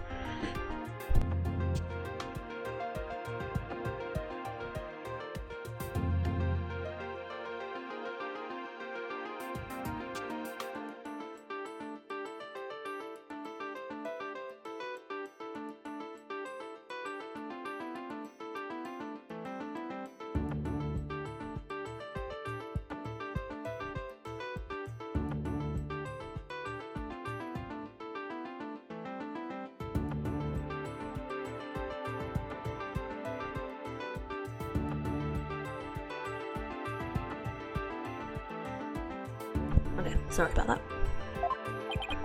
Answer me, or so help me, I will slash you to tiny slivers where you stand. Ah! Alright, I'll talk. I confess. I'm not the Bro, are we just walking in circles right now, or what? Silence! I'm not the Phantom. It's all over, now be a man and admit it already. But I'm not a spy. I'm an undercover investigator. I've actually been after the Phantom myself. You're lying. An under-the-cover investigator. That sounds less than wholesome to me. That's not even how you say it, Judge. A person who hides his identity and secretly investigates in order to uncover information. And that's what you really are, Fulbright. That's right, I was working to track down the Phantom, but sadly, even though I was supposed to catch the spy ended up catching me. He took my family hostage and forced me to cooperate with him. This guy be making the case longer for no apparent reason. What? Objection! You're telling us this now? Well, if what you say is true, then who was the mystery person Bliss Blackwell in Mr. Starbucks store? It was the Phantom, I tell you. All I did was help him by having that emergency ladder lowered for him. Objection! I don't believe you. Then how do you explain the fabricated ladder? That was also one of the Phantom's demands. Being the detective in charge of the case, it was even easy for me to fabricate the evidence. Pinning the crime on Athena Sykes was just another one of the Phantom's orders. And you expect me to buy that? Albright, what was the Phantom's ultimate objective? I was told it was to sabotage the rocket launch. Someone who didn't want the launch to happen must have given him the order. Actually, I have to apologize to you too. The Phantom told me to get close to you. He ordered me to get back that psych profile you have on him. So he sent a buzzard of his own to tail me this past year, did he? I haven't been a champion of justice. I've just been a pawn of evil. A pawn of the Phantom who stole the moon rocket. The moon rock and killed Dr. Sykes 7 years ago. The moon rock? Enough, Albright. Just tell us the Phantom's true identity. I don't know. He was very careful to hide it. He's probably gonna say Athena or Apollo or someone involved in the Space Center. He has top secret information for all kinds of corporations and countries. But there's a number of organizations that want him dead. If people believed I was the Phantom, I could be killed on the spot. Why, I bet even now. There are assassins lurking nearby. This case is about the Phantom after all. With the ceiling blown off, I suppose you are vulnerable to a sniper shot in this courtroom. That's not concerning at all, apparently. Just 2 seconds ago, Fulbright was treating Athena like a criminal. Does he really think he's going to lie his way out of it now? But on the surface, everything does seem to make sense. This could be bad, Mr. Wright, if we can't find a flaw in his logic. He's right. After we've come all this way, we can't let Fulbright wriggle free now. There, I finally told the truth. Did you? Now I hope you see how foolish it was to think I was the Phantom. Oh.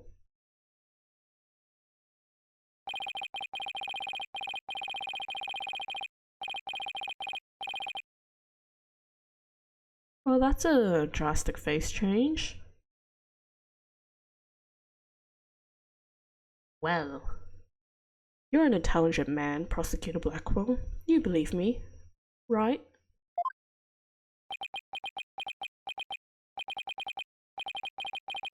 I believe you. I don't think you're the Phantom. You are so stupid. What? How can you say that, Prosecutor Blackwell? It's obvious he's the Phantom. Silence! Evidence is everything, right, Dono? And you must admit there's no clear evidence that Fulbright is the Phantom. Yeah. Yes.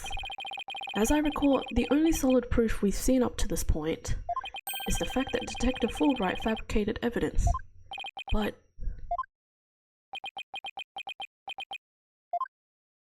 this is too serious right now. I've known Fulbright here for a year now, and all this time he's been quite intent on rehabilitating me. I don't believe his efforts were a lie. Prosecutor Blackwell! This fool truly thought he could reform a death row inmate like me. He went out so out of his way in his efforts for me, he actually became quite a nuisance, really. Prosecutor Blackwell, you believe me? Please tell me Prosecutor Blackwell hasn't really been taken in by this big phony. This big fat phony. However, even if it was against your will, you still acted as the Phantom's accomplice. You will have to pay the price for that. Throw yourself at my mercy and don't you ever betray me again. Have you got that? Yes, thank you. Oh, thank you! Sniffle, sniffle, sniffle. Such a bond of trust is a rare and beautiful thing. Oh my goodness. This is all so stupid. In any case, it looks like everything has been resolved. I can now hand down a not guilty verdict with confidence. Very good, I'm very glad to hear it. It's all over, everything's been cleared up, and Miss Sykes will go free as well. Mr. Wright, we can't let the trial end here. If we do, the Phantom, the man who killed Clay, will get away. I know, but... Alright, what do I do? I don't have any proof that Detective Fulbright is the Phantom. Is this it? You're going to get away just like that? Yeah, because we can't do the mood matrix, because he has no feelings. Now if you'll excuse me, my next investigation awaits. And with that, I'm off.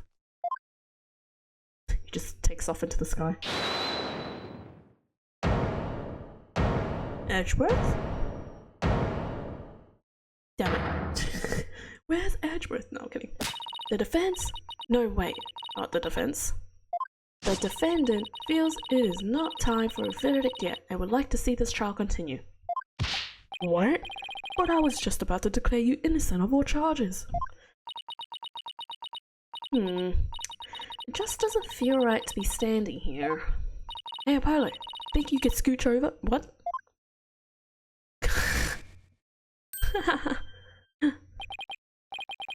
This is a pretty nice shot, actually. Athena, what are you doing? Hope we don't get held in contempt of court.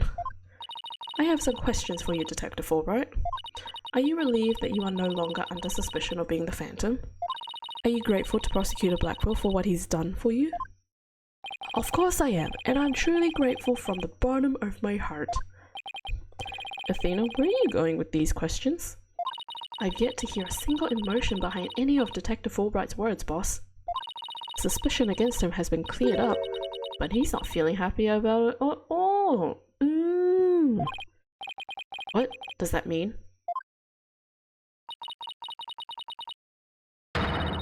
We may not have any evidence, but the heart doesn't lie. That's it. With your special ability, we just might be able to stop him. Your Honor, the detective has been deeply traumatized by our accusations. Yes, well... Even before all this, I thought he was a rather odd fella. If he doesn't get counseling right away, who knows what might happen to him.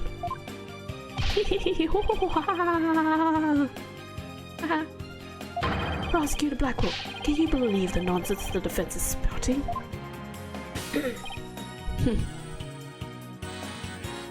Fulbright, I think you'd better have that counseling. Not you too! You've been making batty remarks ever since you were accused of being the Phantom. Such as you're an undercover investigator and your family has been taken hostage. I fear you might have finally lost it. But I thought you believed me. Silence! It was all a rouge! Ah ha ha ha! Oh, how you amuse me so. What's going on here? That was an excellent bit of psychological manipulation just now, Simon. I knew you would catch on, Athena. Huh? Mind filling me in here? Hehe, guess we left you in the dust, huh, Mr. Wright? Simon was only pretending to believe Detective Fulbright, because he knew I'd notice it if there was a lack of emotions like joy or relief in his response. So he gave me the chance to take a listen. And listen I did to the voice of Detective Fulbright's heart. This is so cheesy right now, not gonna lie. What? You two were working together just now? Come now, Athena. Show us what's inside Fulbright's heart. You got it. Time to check the instant replay. Widget, mon ami, let's do this. Oh, now we actually use the mood matrix. Interesting.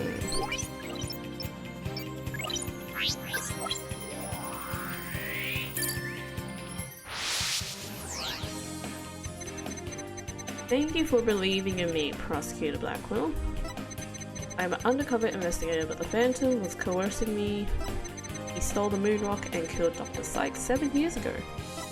I'm a bad person for cooperating with such a man. But he took my family hostage. What else could I do? Yeah, there's like no emotion. Even with all his over-the-top expressions and gestures, he's registering no emotion at all. It's just like I thought, and right in line with the Phantom's psych profile. Oh my gosh. The death stare. Detective Fulbright, this lack of emotion proves you're the Phantom. Oh, what the heck? Hey, what's going on? Wait, hold it. What do you think you're doing, Detective?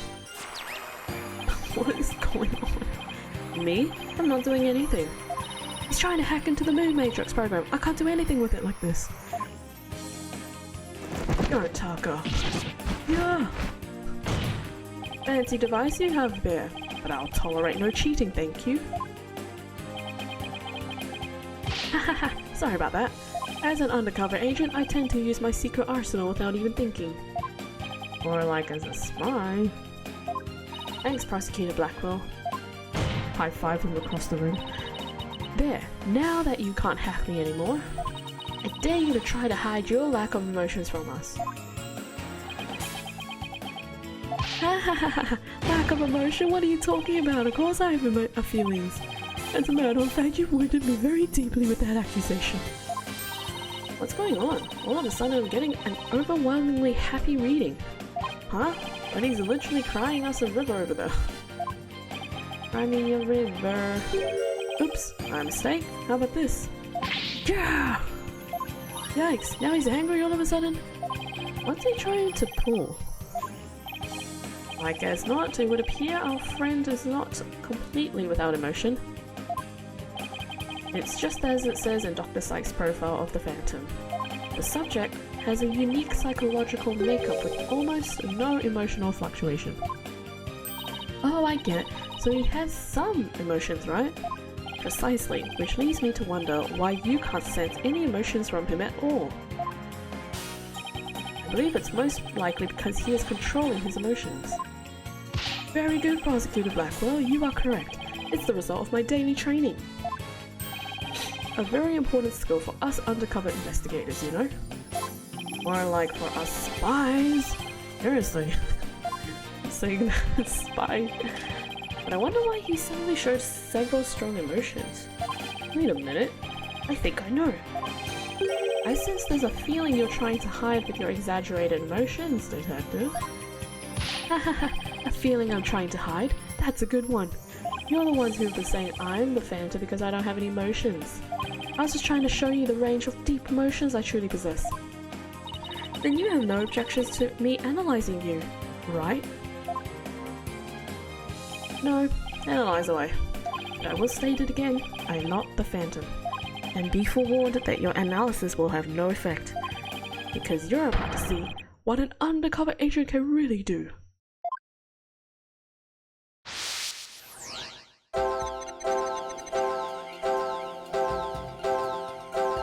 Me, the Phantom? No way.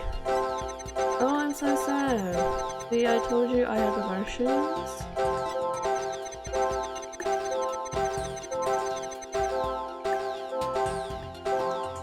How dare you accuse me of being someone who would kill over a moon rock?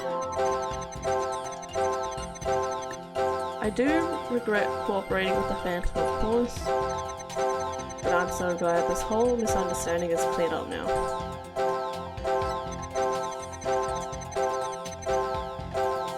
I'm so confused. What am I supposed to be looking for? What the hell are we supposed to pick out what's unnatural from this mess?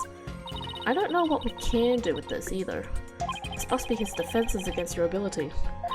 So you think that this is what he meant by what he's really capable of? I'd hate to know what's going on inside that guy's head. Same. Well, we know he's hiding something and that he feels threatened by Athena. Being only human, his true feelings and emotion he can't completely conceal. Must be hidden somewhere in his testimony.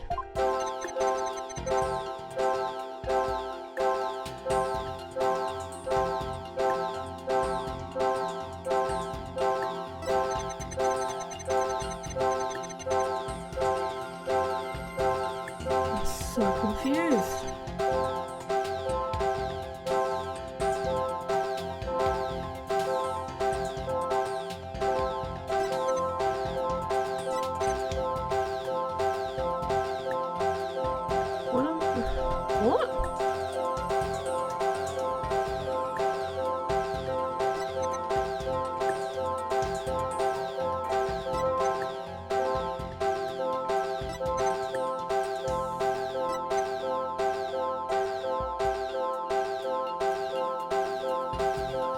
I am so confused.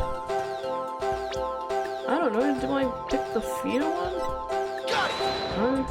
I'm so confused. Maybe this? I don't think so. I've never seen a person in such a chaotic emotional state. There has to be something here, I just know it. This might be a long shot, but if there really is a real emotion mixed in here somewhere, then it's possible that it would be the one emotion that doesn't disappear. The one that doesn't disappear, okay. So I was thinking that it was the one that kept showing up. So I just need to figure out which one it is. Okay, so the happiness comes.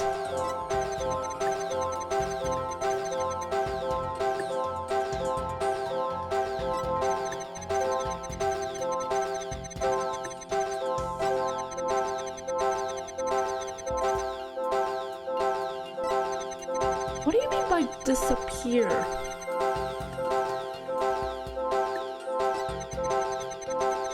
Because it's just coming and going.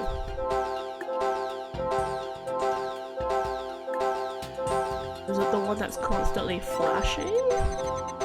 Because they're all constantly flashing.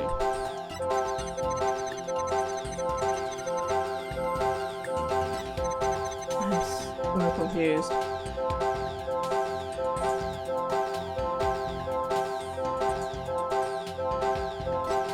I'm so sorry about this noise. I know it's probably annoying most of you right now.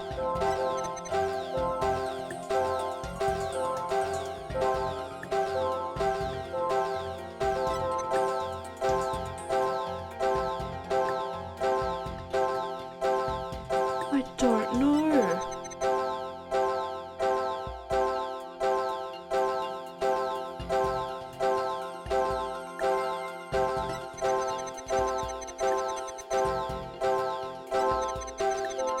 I am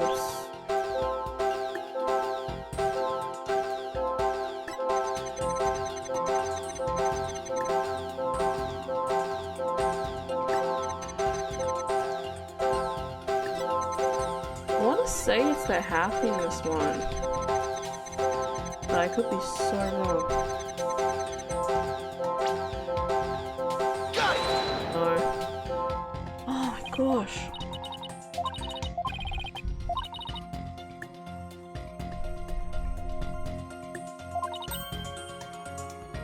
The one emotion that doesn't disappear.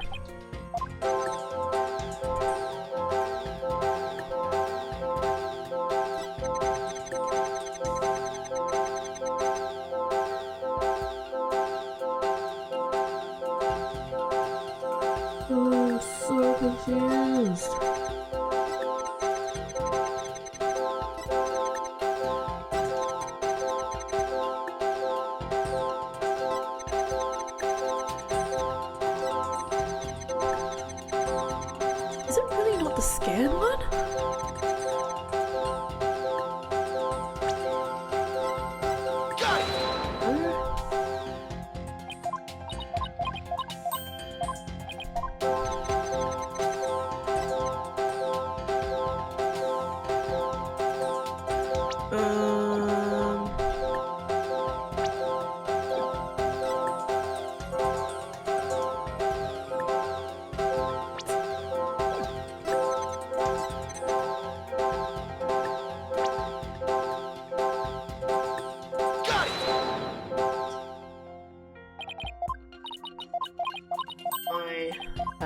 no idea.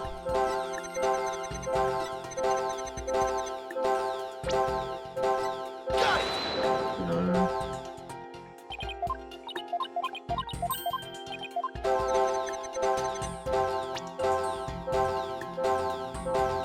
The one that doesn't disappear.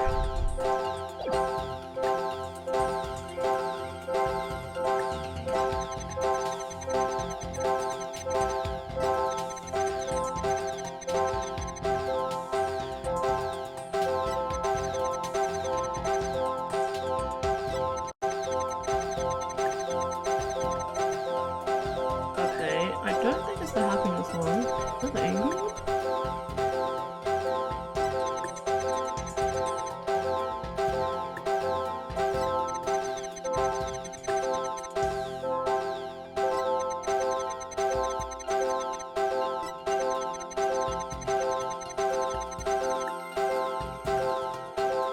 What?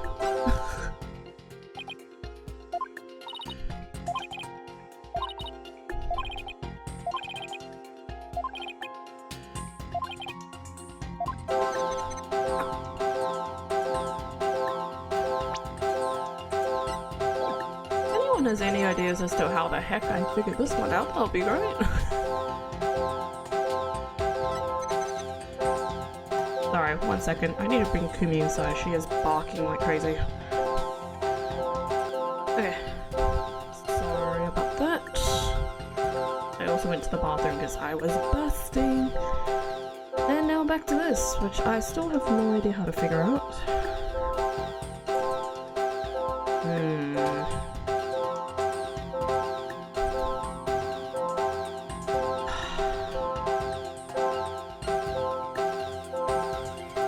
How long is it gonna be for me to really figure this out? Mentally. Even the beeping sounds are really putting me off. I can barely think.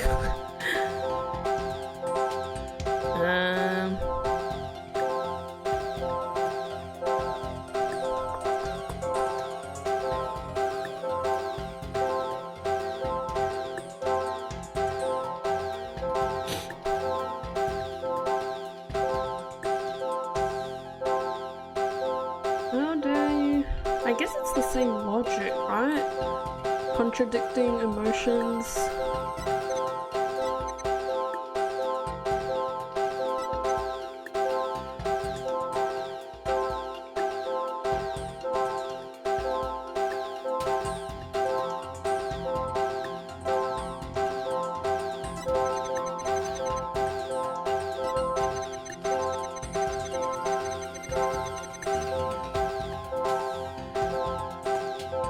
Wait.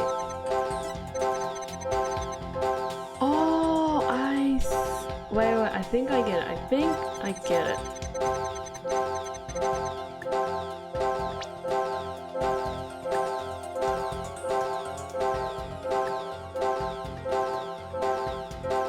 Oh, I think I know what they mean by disappear now.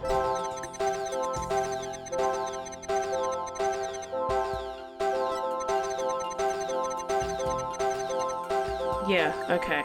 I think I know. It's this statement because if you look at the other statements, all the 4 different emotions have their thingy flashing, but they disappear once in a while. Whereas this statement, the only one that's still lingering is the sadness, because that one's not like cutting off. It's still blinking. Man, that took me a while to figure out my brain. Got it! I found it! I found the one emotion you're truly feeling. What? Hidden in the middle of that chaotic storm, I saw one emotion that never disappeared. When you talked about the moon rock, you felt a fear that wouldn't fade. You know, when I initially read that and saw that he was emotion like sad in that one, I was a bit confused. I was like, what? But then in my head I was like, oh wait, it's because he's trying to hide his emotions, that's why it's all chaotic. And then when they were like, oh yeah, it's the one that doesn't disappear. So I'm like, is it that one? Because it's technically not the one that's supposed to be there, but it's like, I don't know. No, it was just... My head hurts. You can pretty much...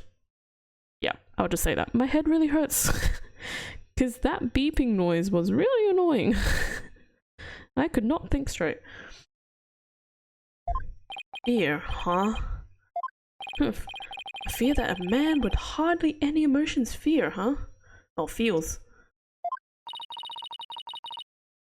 And it was a response to that moon rock. Detective Fulbright, I presume you feel fear concerning the moon rock because you lost it. You failed to steal it. It was stolen. Identity. That one's pretty obvious. Of course, that's it. Enough, Fulbright. Just tell us the Phantom's true identity. I don't know. He was very careful to hide it. He has top secret information for all kinds of corporations and countries. So there's a number of organizations that want him dead. If people believe I was the Phantom, I could be killed on the spot. Why, I bet even now there are assassins lurking nearby. This case is about the Phantom after all. Oh, he doesn't want to get killed. Explains it. Detective Fulbright, I think I know why you would feel afraid. You are afraid that moon rock will somehow reveal your identity. If his identity were revealed, he would be killed immediately. That's certainly enough to make the Phantom feel afraid. Me? Afraid? I don't know what you're talking about. So there really is something about the moon rock that would reveal his identity? Apparently so. Wait a minute. Maybe the Phantom didn't so much steal the moon rock, but more like he had to take it with him? Because there was something on it that would reveal his true identity. Oh. Hold it! He just went up. Where did he hang on to? There's no roof. He just grappled hook onto something. Where do you think you're going? Oh, he's back. Me? I'm not going anywhere. Is it just me, or was he going to use that weird watch thing to try get away? How many more of those toys does he have? Where can I get one myself? Detective Fulbright, you will answer honestly to this court right now. Why do you feel fear in connection with the moon rock? In justice we trust, not emotions, Mr. Lawyer. Evidence is everything. I'm the Phantom because I'm afraid. Don't make me laugh. Yeah! And what was that just now? But all human beings have hearts and experience emotions. Sometimes analyzing a case from a psychological perspective is the best way to find the truth.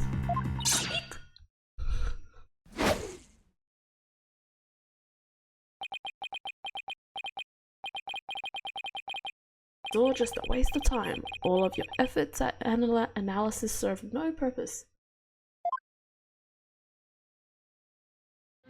And now, in this dark age of the law, nobody would believe your claim that it's effective.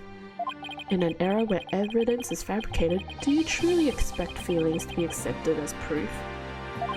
And where exactly is your proof that I fear the moon rock anyway? Well, I admit I don't have any conventional proof.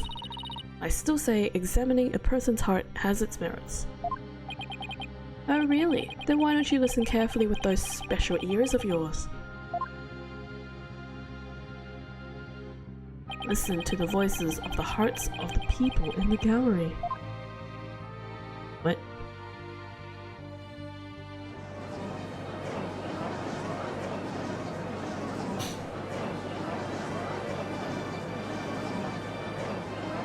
It's just a lot of chatter. All I hear is distrust As you can see, the people are on my side, because all they see is a strange little girl using a weird little machine. But it's not like I use analytical psychology to falsely accuse people. He's got Athena downing herself. Miss Sykes' analytical psychology has breathed new life into the courtroom.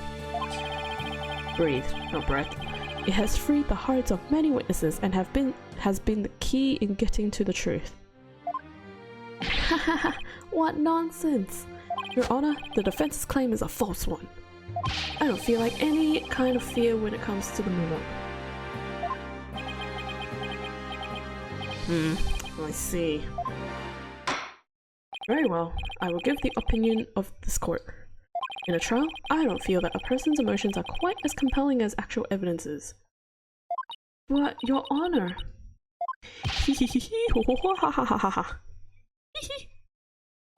There, you see? Nobody believes you and your trumped up charges. However, I do believe Miss Sykes'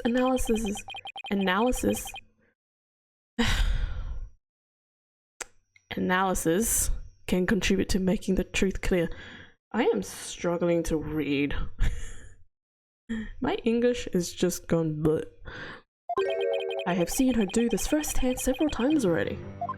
Surely you jest. So does this mean you will accept my findings in this trial, Your Honor? Yes, I believe your claim, Miss Sykes. I think there is merit in examining why the witness fears fear in regard to the moon rock. That is the court's opinion on this matter. Then that's a win for me? No, a win for analytical psychology. Now, Mr. Phantom, you will tell this court the reason for your fear. Analytical psychology? My fears? Fine! I'll show you precisely why those abstract things can't be considered evidence.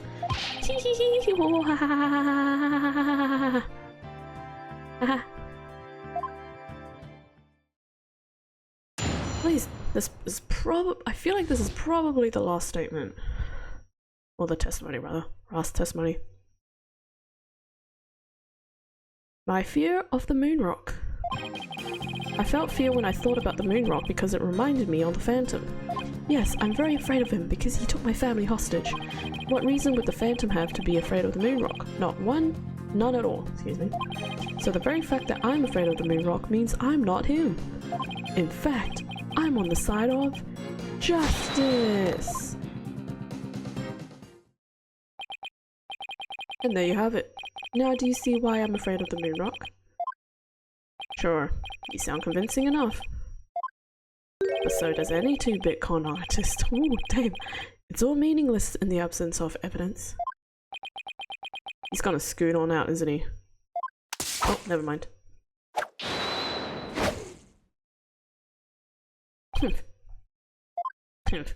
Phantom is like the mist. No flesh, no bones. That was a weird little moment there between them. My sword alone cannot cut it down, Wright, don't I?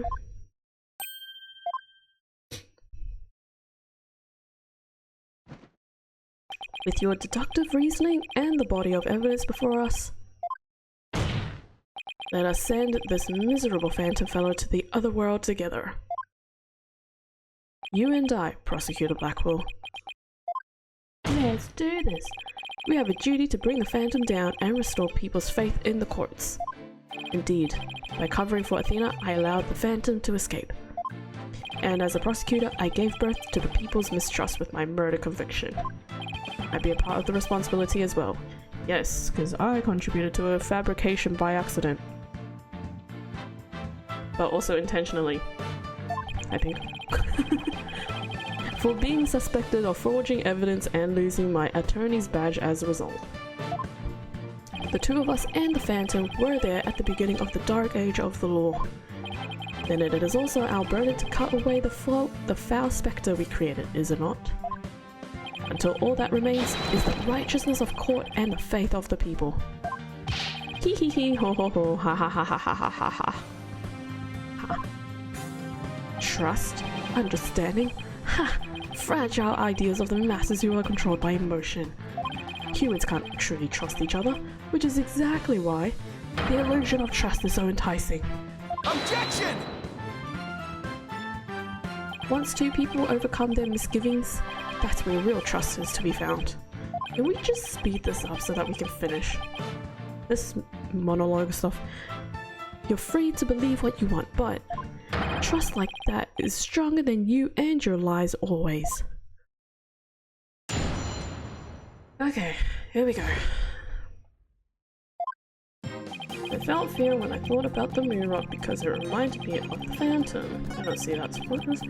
Very afraid of him because he took my family hostage. Hold it! I don't know. You sure? You can't think of a single reason that the Phantom might be afraid of the rock. I thought the Phantom wasn't even supposed to have feelings. How can someone like me, with my wealth of emotions, be expected to understand the guy? The Phantom, a person with very few emotions, would only be afraid of something really big, like his cover getting blown big. I'm willing to bet that that moon rock has something to do with his identity, but what? Maybe the Phantom's fingerprints are on the rock. The fingerprints can be wiped off. And maybe he wanted the rock so bad he literally drooled on it and left his DNA. Okay, Athena, a little bit too much of a stretch. We're dealing with the spy here, Athena, not a slob. True, but maybe the DNA part isn't too far off. Huh? Something unexpected happened to him during the incident 7 years ago. Oh, he got stabbed in the hand. I just know I have something that can show why the Phantom is afraid of the moon rock. I'll just continue with my testimony while you're pondering then, if you don't mind. The very fact that I'm afraid of the moon rock means I'm not him. Fact I'm on the side of justice. Okay. So, this statement...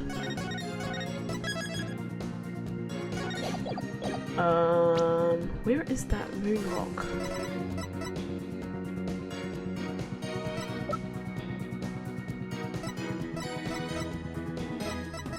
Isn't there a photo or something of the... No.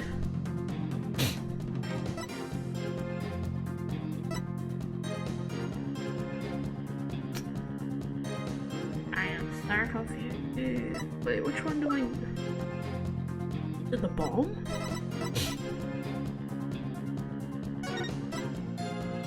Because there's a rock piece right there. Can I try this?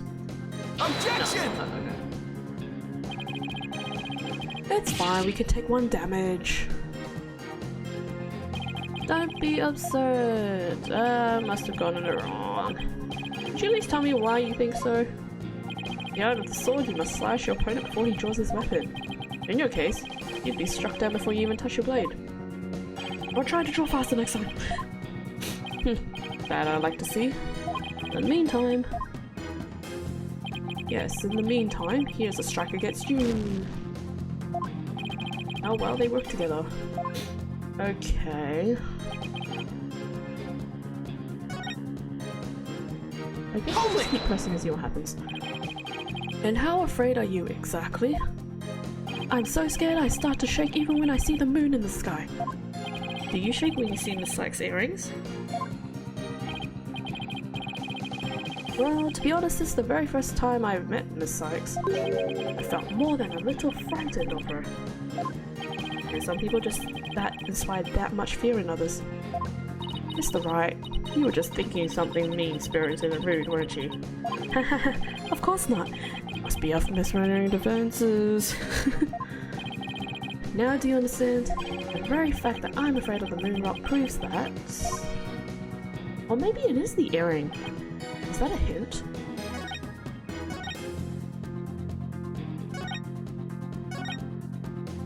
Was that a hint?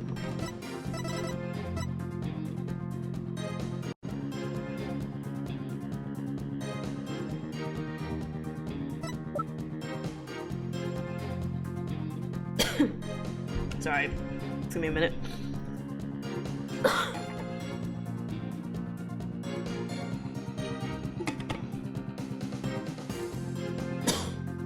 The fact that he said the earring, I wonder.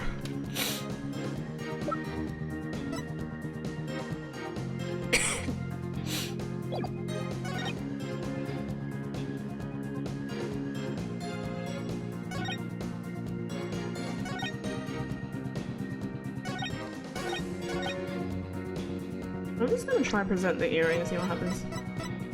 Objection! Yeah, okay. Oh my gosh.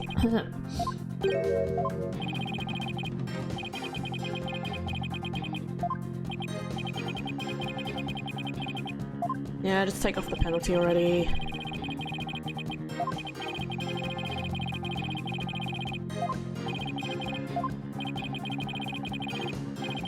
Okay.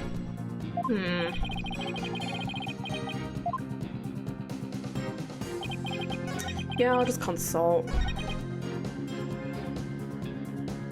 Oh wait, actually, let me try some more and see if I come. It only reminded you of the Phantom. Don't make me laugh, you are the Phantom. Evidence is everything in the court of law. Or did you forget? I was forced to testify over sleeping like feelings. Those tactics won't work from here on out. You need real evidence.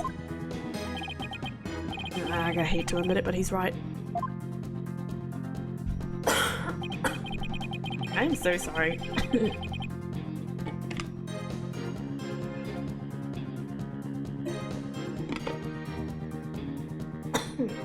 Oh, tickle my throat.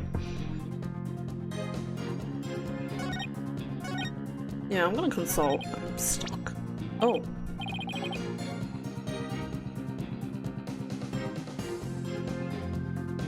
Is this meant to happen?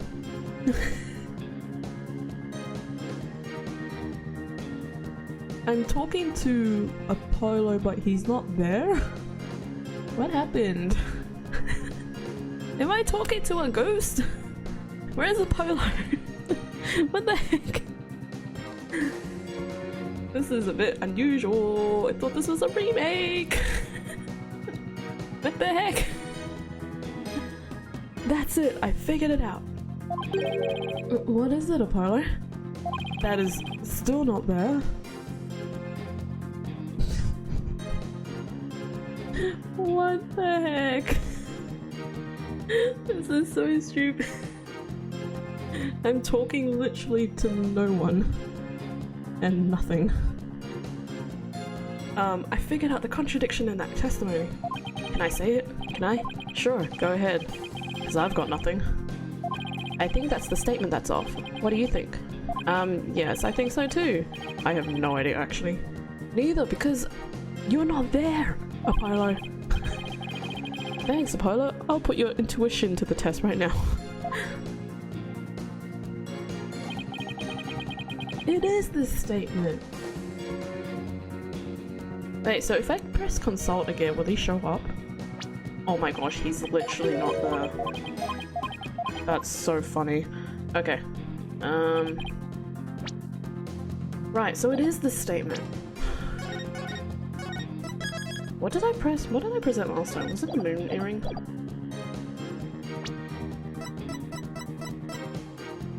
Yeah, okay, I presented that one last time. I just remembered.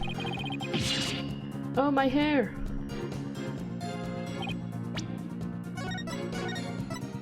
Oops.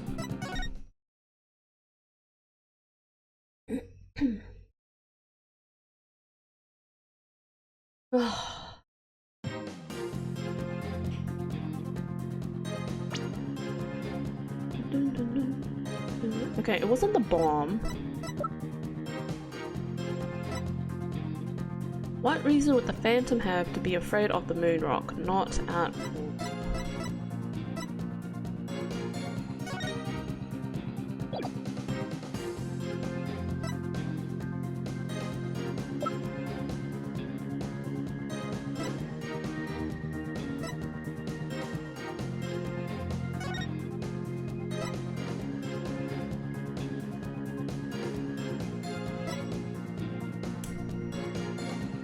Is it this?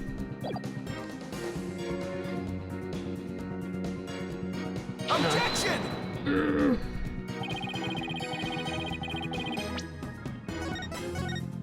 I'm so close yet so far. Not gonna lie guys, my brain is not really processing anymore. Ever since that mood matrix bit, my brain can't think.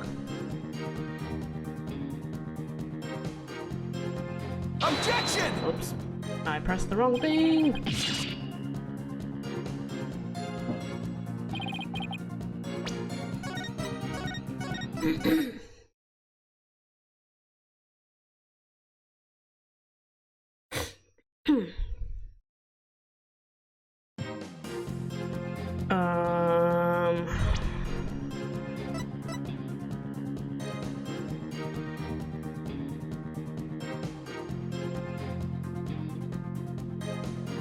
Wait, do I literally just present the knife?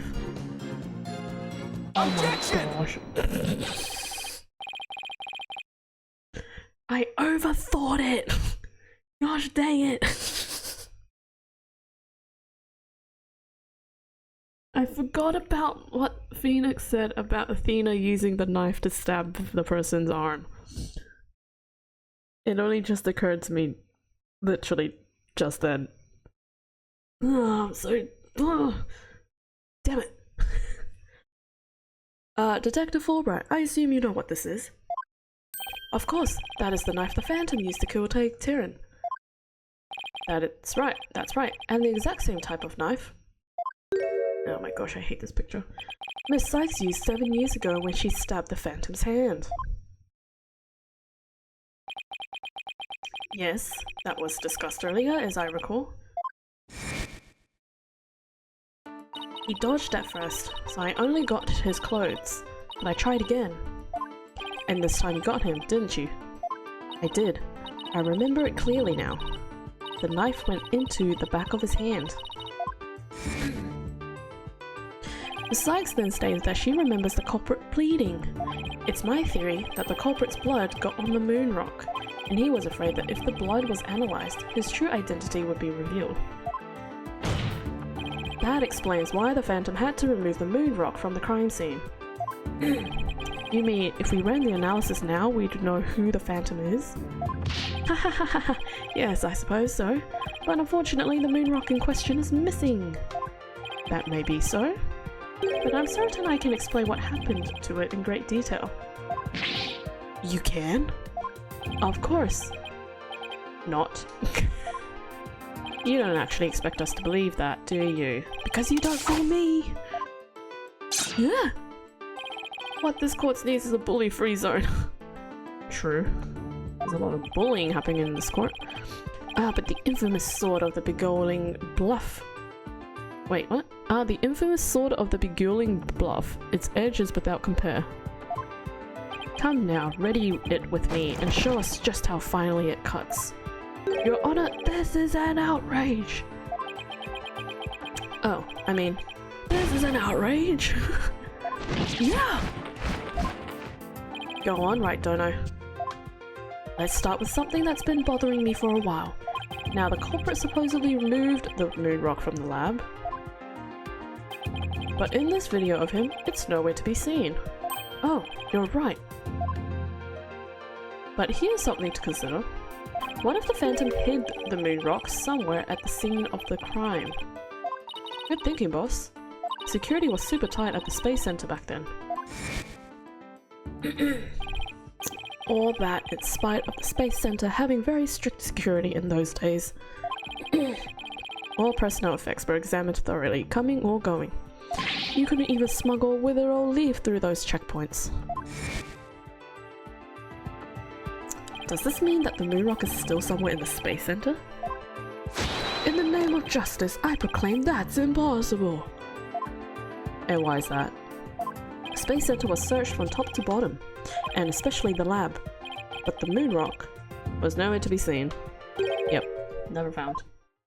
How could I forget about that? A sad but true fact, we still haven't a grasp on how it was done. The Phantom made the moon rock vanish into the ether. There's no way it just disappeared. Logic and evidence tells us otherwise. The Phantom didn't have the moon rock on him when he left the lab.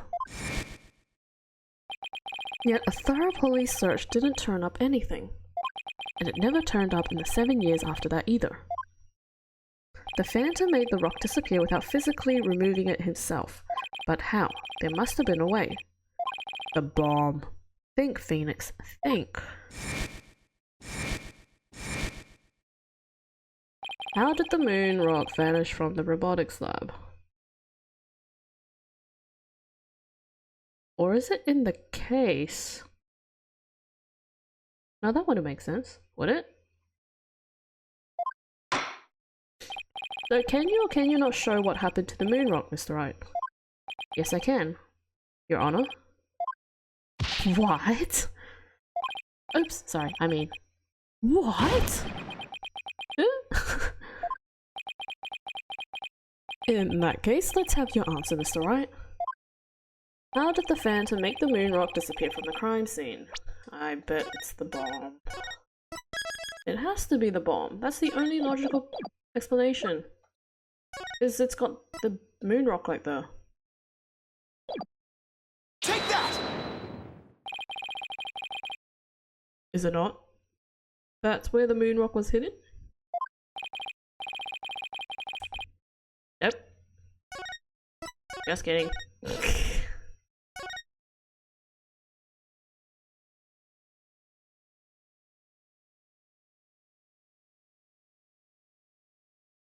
How is it the earring?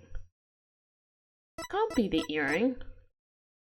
It was at the crime scene 7 years ago. It was launched into space orbit. Oh, maybe it is the capsule. Take that! Yep. I had it right oh my gosh, guys. Why do I keep doubting my first thoughts? That's the Hope capsule, right? The one that went up with the Hat 1 rocket? He couldn't carry the rock out, but he couldn't leave it in the center to be found either. So there was only one safe place to stash it. The Hope capsule that was there in the lab that day. Yes, and the team must have loaded it onto the Hope space probe eventually. But if that's what happened, then the moon rock would have been launched up to space along with the rocket. Preposterous! It would mean that for these past 7 years, the moon rock was up in space. Exactly, the Phantom got rid of the moon rock in the most cosmic way he knew how. Space. It was out there in the depths of space. Aboard the Hope space probe. What? Wait, what? Order in the court. I understand now. The Phantom's original scheme was to sabotage the Hat 1 anyway. The villain. He used his primary objective to conveniently kill 2 birds with 1 stone. That's right, he planned for the moon rock to be turned into cosmic dust out in space, thereby destroying the one piece of evidence that could reveal his true identity. But Mr. Starbuck and the others foiled the Phantom's plot. The Hope space probe sailed off safely on its mission and returned 7 years later, with the capsule in tow. Yeah! If we analyze the blood on the moon rock, it should make one thing crystal clear, that you were the Phantom all along, Detective Fulbright. So he killed Clay just so that he could get the moon rock back? I believe so. His original assignment may have been just to sabotage the Hat too, but at the same time he also had to retrieve the evidence of his crime 7 years ago. That's why he went to the boarding lounge. That was a weird flash. And attacked Clay as he made his escape out of the rocket with the capsule. But in the end, it was all he could do just to escape himself, so he didn't get the capsule. Clay must have done everything he could to stop Fulbright. Probably hung onto that capsule for all he was worth until his very last breath.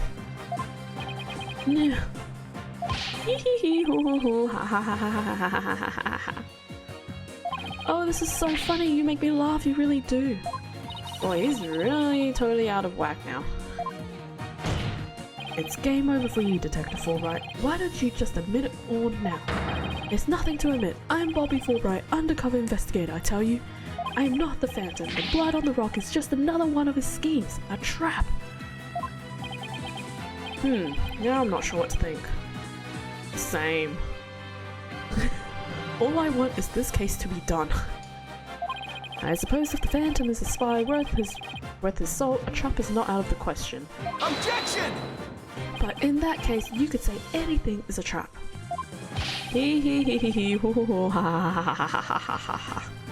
That's what makes a trap a trap. I've been framed to taking the blame for the Phantom. Your Honor, I believe further investigation is in order. Silence! You guys stop yapping. Further investigation? More like plotting your escape. But no more. I will bring you to justice myself if I must. Here and now. I guess it's time to show you just what I'm really capable of. Die, Simon Blackwell! Hey, you guys aren't really... Oh, now what? Oh, he's here! My boy! It looks like I made it just in time. Yeah, if only you came like 10 minutes earlier, we would have been done by now. And new. Edgeworth! I have good news for you, Mr. Wright. I've uncovered some very crucial facts. Did you find something out about the Phantom's true identity? You might say that. I started by looking into the first people on the scene 7 years ago. All three, an employee and 2 officers, were registered in the robot's recognition systems, but none of them looked the least bit like Detective Fulbright. That's not good. But there's more. I've yet to share my most important finding. Mr. Wright, Prosecutor Blackwell, you'd best brace yourselves. Where's this going? Uh-oh.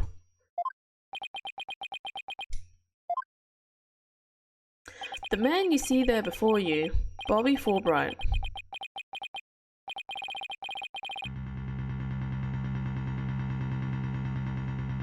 Is already long dead.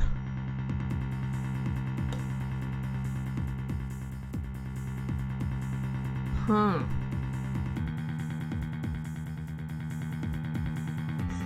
Well, this is interesting. Huh? What's that supposed to mean? An unidentified body that was found a year ago has now been proven to possess Bobby Fulbright's fingerprints. And does this mean... Yes, that man is an imposter pretending to be Bobby Fulbright. What? An imposter? There's an imposter among us. Are you going to be sus? Are there vents around? Then this man, who in the world is he? Now he has question marks. Enough of your trickery. If you will not reveal yourself to us, then I shall do it for you. Oh, jeez Louise. What the... No! His face! You fully just sliced his face. Oh my goodness. Oh, that's... Oh, look what you did to my mask. Mask? What is the meaning of this witness? Okay, you got me. I guess I have to show you who I really am now.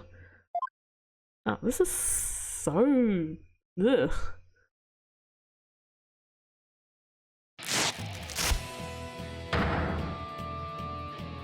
Wait, but that's... Hey, Pilot, yep, it's me, Solomon Starbuck. It's not. Mr. Starbuck, but that can't be right. You can't really be the Phantom, can you? Silence! Of course not. The real Starbuck was aboard the Hat 1, which was set to be destroyed. Ah. Yeah, this is just another mask. I mean, didn't I tell you? I'm an undercover investigator. I can change identities at will. I can be anyone I want. Objection! Not so fast. I have the Phantom Psych profile right here. If we compile a Psych profile on you and compare the results, it will prove that you're the Phantom. Oh, there he goes again. It's time for me to show you the real meaning of the phrase, the end justifies the means. Huh? Why? Are you gonna bring back the creepy dude? You guys ready? You guys ready for the cheese? Bring out all the teeth. That voice, it sounds... I don't like that smell. I cannot accept such evidence here, Miss Sykes. Professor Means? Mask? I'll take what I want by any means necessary. Now give me that evidence. Also, this is a very weird thing we're looking at right now.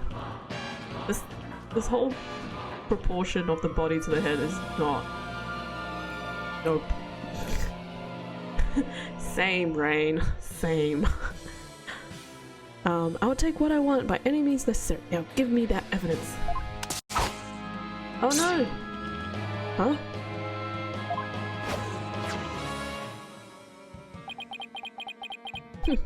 Time to take out the trash.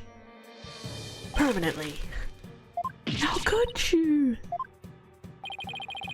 But he was misleading the court. He should lose now. He is already losing. He's just misleading everyone even more. He just doesn't want to lose. Now do you see how how powerful the end justifies the means can be? Silence! How pathetic. You can't even speak without wearing another man's face. Ah, but that's the life of an undercover agent for you. My real face has no meaning or value to me at all. Or perhaps it is really the case that you don't even know who you are anymore. Oh dang. Identity crisis much? What must you see when you look in the mirror, Mr. Phantom? Not an awful lot, I wager.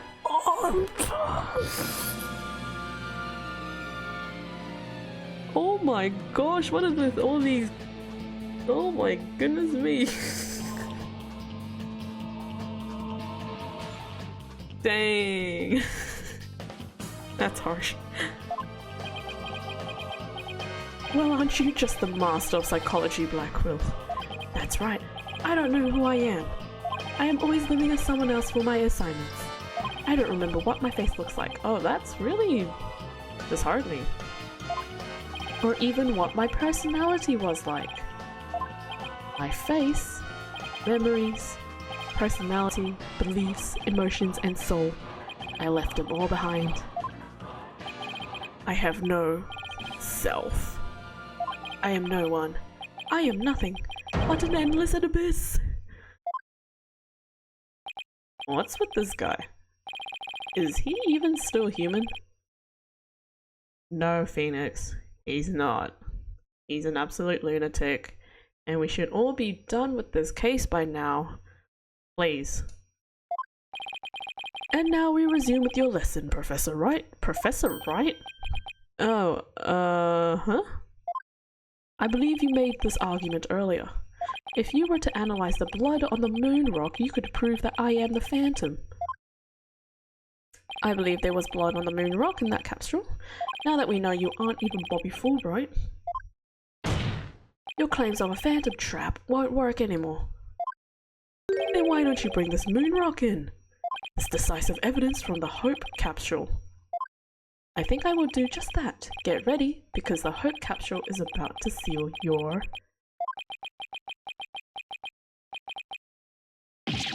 fudge. Huh? It was the courtroom bombing from the other day. The capsule... Ah, I know it was the stupid bomb. I just thought too far ahead.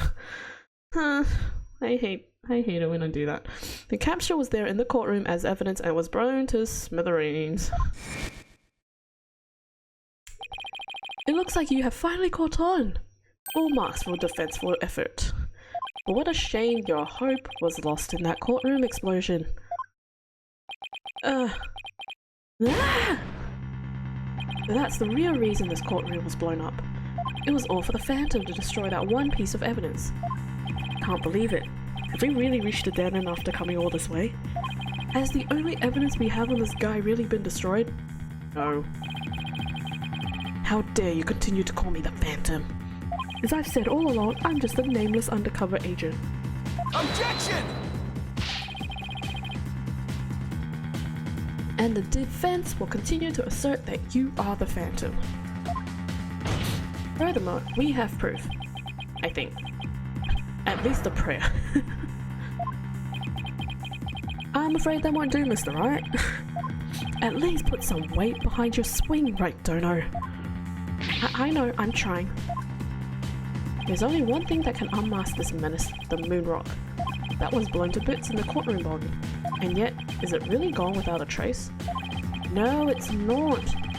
What if some tiny part, some little fragment still exists? Yes, and you can see that the stolen moon rock there too. That strange black and yellow thing on the left side of the picture. Very well, Mr. Wright, let's see your proof. What evidence will finally prove the Phantom's identity? I'm just gonna save again.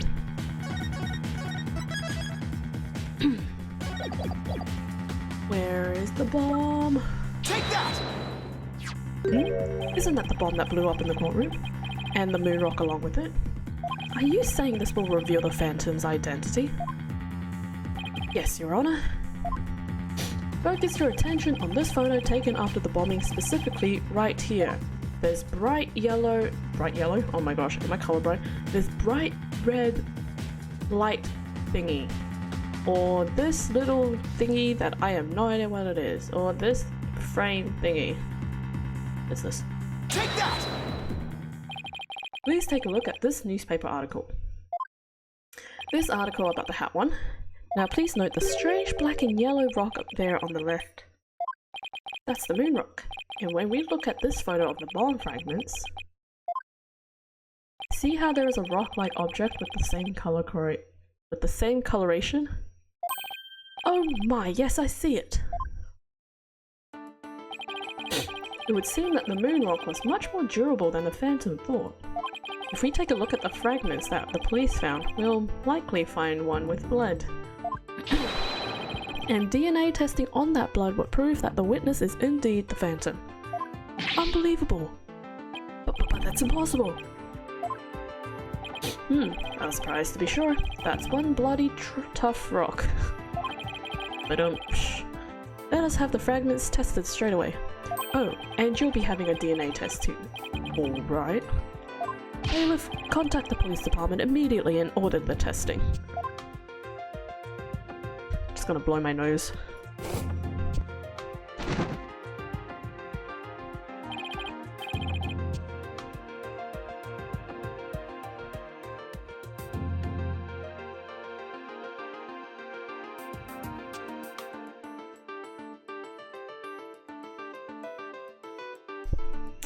Okay, sorry about that.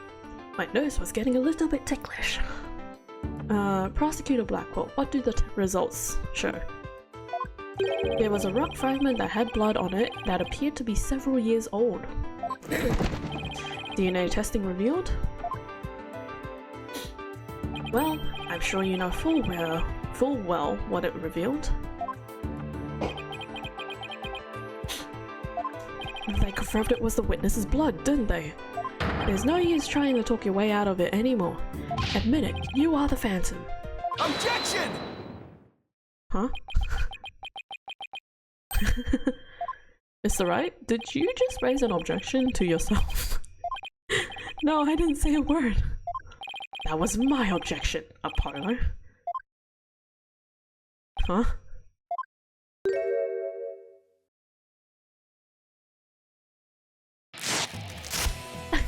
This is so dumb. Why? It was a pretty good objection too, don't you think? This is so dumb. Oh my gosh. I don't like this. Is so stupid. This is, oh my gosh. Now he's me? So, did you have an objection or not, Mr. Wright? Huh? No. Oh, no, not really, Your Honor. No, not you, Mr. Wright. I mean the witness, Mr. Can we stop? Did this trial get any more insane? Oh. I wish you asked that earlier. Oh my gosh. Mr. Wright, this fragment of rock in the photograph and those just like it. How can you be sure they're pieces of the same moon rock that was at the robotics lab? I like how the name now has Phoenix with a question mark. It's just like, are you Phoenix? Or are you not Phoenix? Care to explain what you mean? Well, there may have been a rock or two in the courtroom that have my blood on it. But how do you know they're not just rocks? You can't prove that they're the moon rock, right? Objection! Don't be absurd. Just compare the fragment with the rock in the newspaper article. Anybody can see they're the same. They have the exact same coloration. Objection! But maybe some other rock with the same coloration happened to be in the courtroom. It's highly unlikely a rock with such a unique appearance just happened to be here. But you can't deny it's a possibility. Objection! But your blood was found on the one of the fragments. Apollo, there's nothing suspicious about my blood being on a piece of rock. And why not? I know it sounds like an excuse, but several years ago, I tripped and fell in this very courtroom and was hurt pretty badly. Maybe that's how my blood found its way onto a piece of rubble.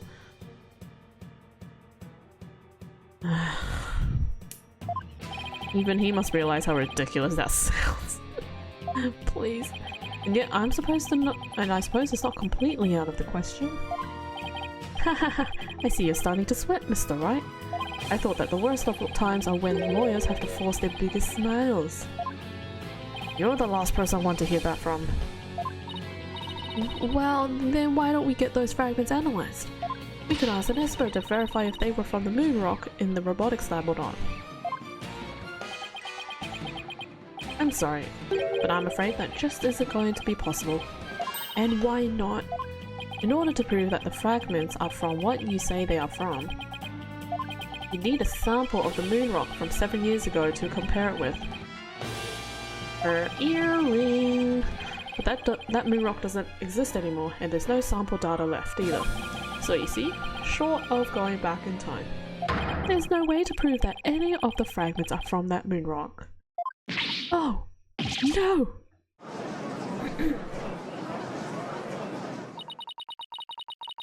There's really no way to prove it? Hahaha, are you finally ready to throw in the towel? Objection! This taste is so dumb! So the moon rock doesn't exist anymore, huh? That's right, it was such a valuable rock too. A shame, really. But it's lost to us forever. He's wrong. It's not completely lost. There's another piece of it, right here by our side. A shining fragment of hope that can turn everything around. The final piece of evidence to put this phantom away for good. The defense has a piece of evidence that completely contradicts your claim. You have what now? You say what now? A final fragment of hope that was passed down with great love and care. We do? We do. Even if the person holding it hasn't realized it yet. Is this true, Mr. Wright? Pay no attention to him, Your Honor. He's just bluffing as usual. I wonder if you'll be able to force your biggest smile when you see what I've got. Try me. Piece of evidence that shows the original moon rock isn't completely lost to this. The earring! Just about the only things my mother left me are Widget and this earring.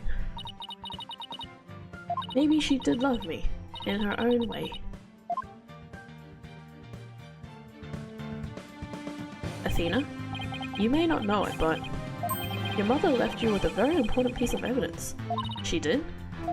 You're bluffing. You don't have anything of the kind. Oh, but we do. Evidence that will finally corner you and finally end this stupid trial and case. Because we have a moon rock of our own. Yeah. We do? Oh! You mean... Exactly. A gift Dr. Sykes left her daughter. An item Athena has cherished and worn all these years. As distant as Dr. Sykes may have seemed to her daughter, that fragment of her love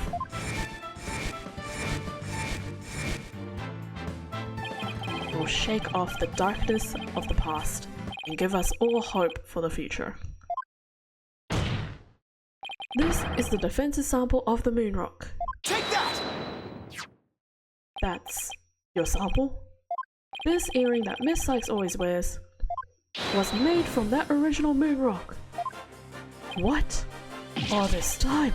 He was right here all along? Yep. No. Nah, it can't be. If the composition of the bombed fragments and the earring are found to be a match, then it will prove beyond the shadow of a doubt the origin of the fragment in this photo.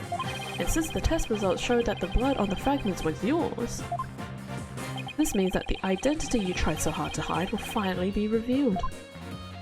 The identity I tried to hide? I don't have any identity to hide. I may not have Athena's ears, but now even I can hear the fear in your voice. Fear? I don't feel fear. I left all my emotions behind years ago. Objection! Every human being feels fear. You simply can't face the emotions inside you. You can't face them because you have nothing. No love, no trust. And I suppose you do. I didn't have anybody to support me at first either. I couldn't face the fear inside me, couldn't get over the trauma of my past. Like I said, I don't feel fear. Objection! Then you're just a coward for running away from yourself. When I had my doubts about Miss Sykes, I felt like I would collapse under the weight. But I wanted to trust her. And I knew I could trust Mr. Wright to uncover the truth.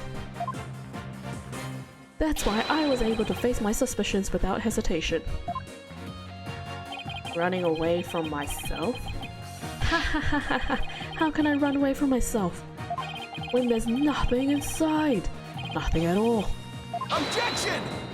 I know it's hard for someone as unwilling to trust others as you to understand. But people have emotions. It's just a fact of life. And so people can be weak at times. Are we giving like a counseling or a therapy session right now?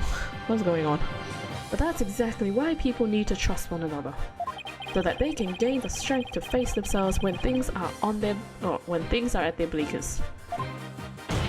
Without trust in others, how can you ever hope to face your fears? Oh? The fear inside of me is this. No. Ah! Ah! And no! Oh my gosh, that is horrifying. I'm afraid. I'm scared. Ah! I feel fear. You can't outrun yourself. Remove that mask and unleash your emotions. Confront your guilt head on. Without your own true face. Oh, with your own true face. I just ruined that bit. Whoopsies. That is a horrifying animation. My own true face? No, please don't. I know you're here. Where are you? See? I haven't revealed anything yet. Honest.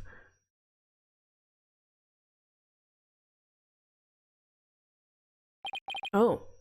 Is the cult room coming? Oh my gosh. My own true face. I don't have one. My face. My face.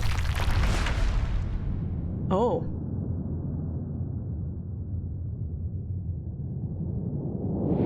Oh my gosh. Is this my face? Is it? Is it? No, that's not it. No! This isn't me either. Ah! Is this me?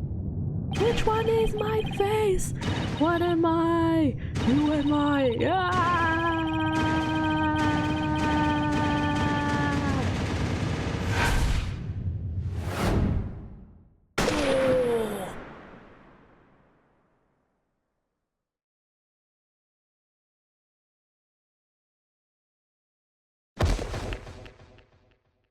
Oh my gosh.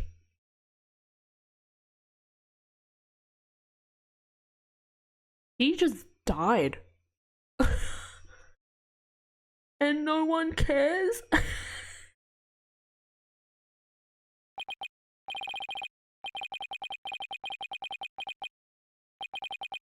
No one is...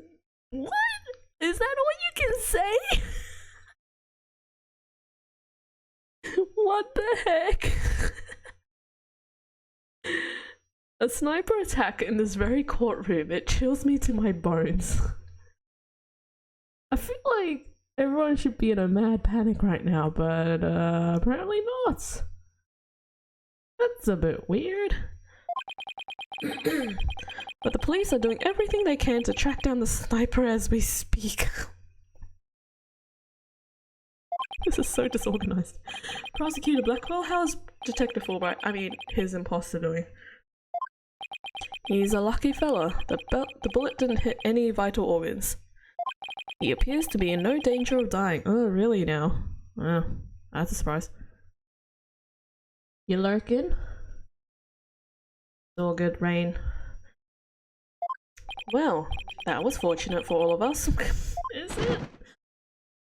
The analysis of that final piece of evidence Wright donor submitted is in.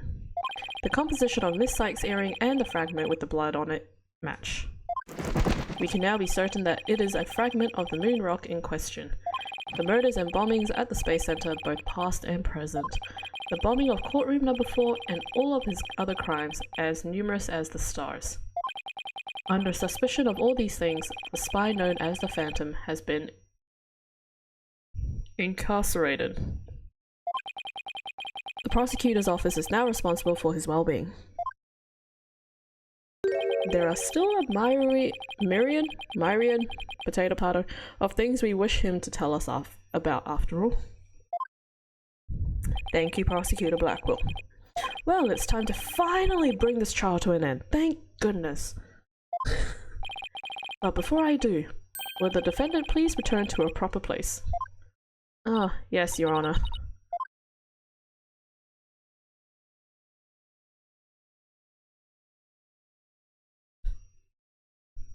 No music? Now then, this court finds the defendant, Athena Sykes, not guilty. Yay! Oh my gosh!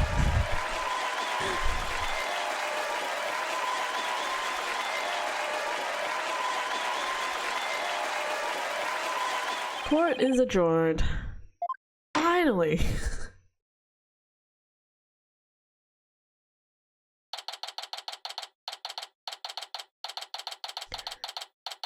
It ended at 9:12 p.m. Dang it. I said either 8:30 or 9. It's after 9. Damn it. Oh, hey Pearl. Congratulations, Mr. Nick. Thank you, Pearls. And thank you for being there for Athena, which I didn't even see you at all in the courtroom. It's the least I could do. But Athena was great, wasn't she? She was so strong throughout the whole trial. Oh, Trucy. Daddy, I'm so glad to see you. Trucy, are you alright? Are you hurt? I'm fine, Daddy. I was doing magic tricks for other hostages to keep our spirits up. That's our Trucy for you. I'm really glad to see you're safe. Hey, Edgeworth. Right? I fear I owe you yet another debt of gratitude. Edgeworth. We would never have caught him if it weren't for all of you. Oh, come on, Edgeworth. What are you talking about? You're the ones who have been tracking the Phantom all this time. Plus, you were the one who gave Blackwell permission to serve as prosecutor, right? Yes, well, we knew the Phantom was somewhere nearby. The police and I were trying to find him, but we never did manage to do so until this trial.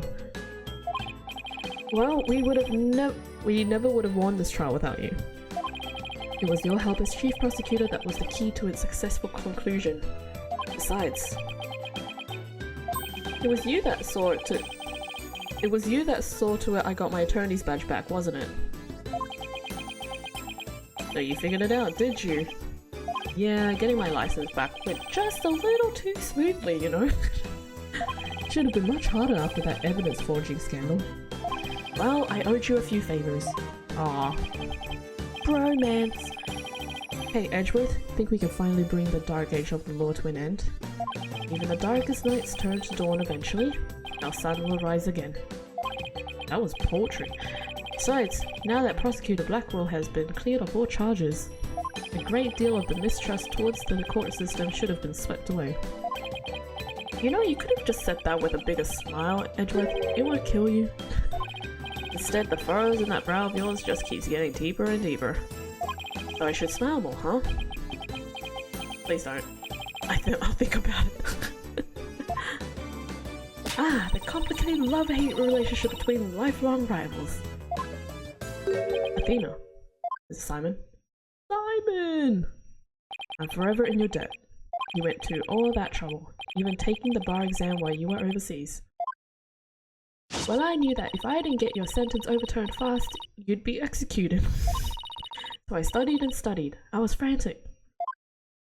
I'm so glad I made it in time. What's happening? Oh, that's such a sweet little emotion. Aww. That's so sweet. Just barely, but I still made it. That a girl, Athena. It's good to see you finally let your tears out. Meanwhile, Blackwell. Yes, I survived with the skin on my teeth thanks to you. Shame on you, Simon, for trying to throw your life away like that. It was never my intention to just throw my life away, but some things in this world are more important than your own life. Like what? My honor-bound duty to protect with my life. My mentor's most beloved treasure. Oh my gosh, this is too emotional. Huh? That's some loyalty. This guy really is a samurai, through and through. Well, looks like we can breathe easy now. Apollo, Athena, thank you both. It took all of us together to pull it off. You bet, boss. What a team we are, huh? It was definitely the most amazing turnabout I've ever seen. I'm a lucky guy. My office has the best, most capable lawyers around. Thanks, Mr. Wright. I'm going to work extra hard to make up for all the worry I caused. Apollo Justice is fine and ready. Let's go. Let's hear it for the Wright Anything Agency. Well, nobody's going to try harder than me, so you'd better watch out, Apollo. Simon is free, thanks to Mr. Wright. But there are so many more people out there who need our help. You're right, and I'll be needing you both to help them out. They still have a long way to go. Get ready, you two. We won a major victory, but the war is far from over. There are still people out there suffering under false charges who need defending. We've got a lot of work ahead of us, if we ever hope to fully bring the Dark Age of the Law to a close. Hey, I know one thing we have to do. They have to make Phoenix yell objection. As always. We have to celebrate with a bowl of piping hot noodles. Oh, that works too. Huh? Nothing like a bowl of Aldune's noodles after a trial, all on Mr. Wright's tab. That's how it works at the Wright Anything Agency. Right, Mr. Wright? Huh? Huh? As a boss, it's your duty to express gratitude to your people for their great work. In that case, allow me to join in the festivities. I would greatly welcome a bowl of noodles. Huh? Huh? Huh? I have an idea, Daddy. Why don't you just invite everybody involved with the case? The more the merrier, right? Oh, Mr. Nick, look how far you've come! Who knew you'd grow to be such a generous gentleman?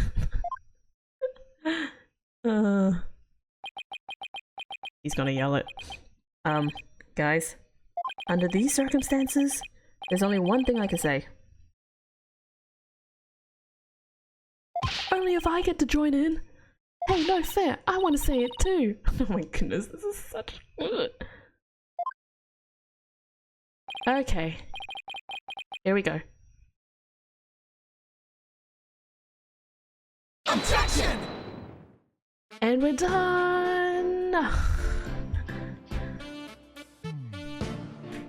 Ugh. I was trying to think of something nice I could do for Polly now that he's back, so I decided to go around and get a bunch of jobs for him to do. Find a lost cat, install an air conditioner, give a computer lesson, find a lost item. You think I should have found him a few legal cases? Nah, that's okay. This is the Wright Anything agency after all. Okay. Ooh, jazzy vibes. Theona and Apollo were so wonderful in court. I better study as much as I can if I want to be a judge someday. My grandma says, eat lots of peppers and they'll ignite your passion.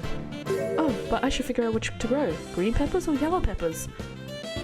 Or maybe I should go with hot as the sun red peppers instead. Oh my goodness.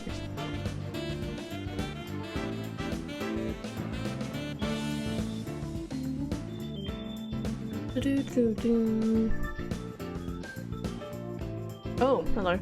The end of the dark age of the law, you say? Tisk tisk, how naive. Don't you know it's sometimes necessary to get a guilty verdict by any means possible? What? They're putting me under investigation. The chief prosecutor wants to see me. Eek! Okay.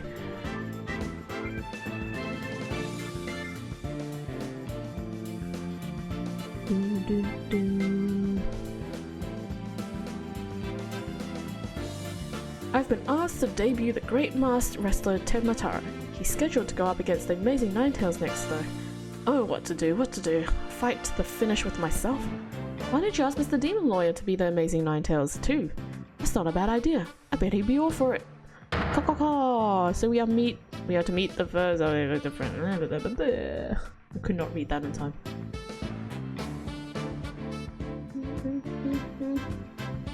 Would you believe it? I'm Alderman of Ninetales Vale now. Pretty impressive, eh? I took over after Rex QB for the good of something. What do you say? Would you like to make a little donation? Help us out? Hey you! What do you think you're doing sneaking into the manor? Yeah, the jig's up. Better make a run for it.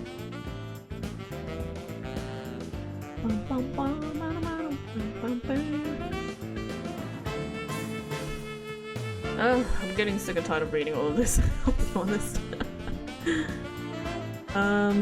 Anyways, while this is all going, we're all done with Dual Destinies for now.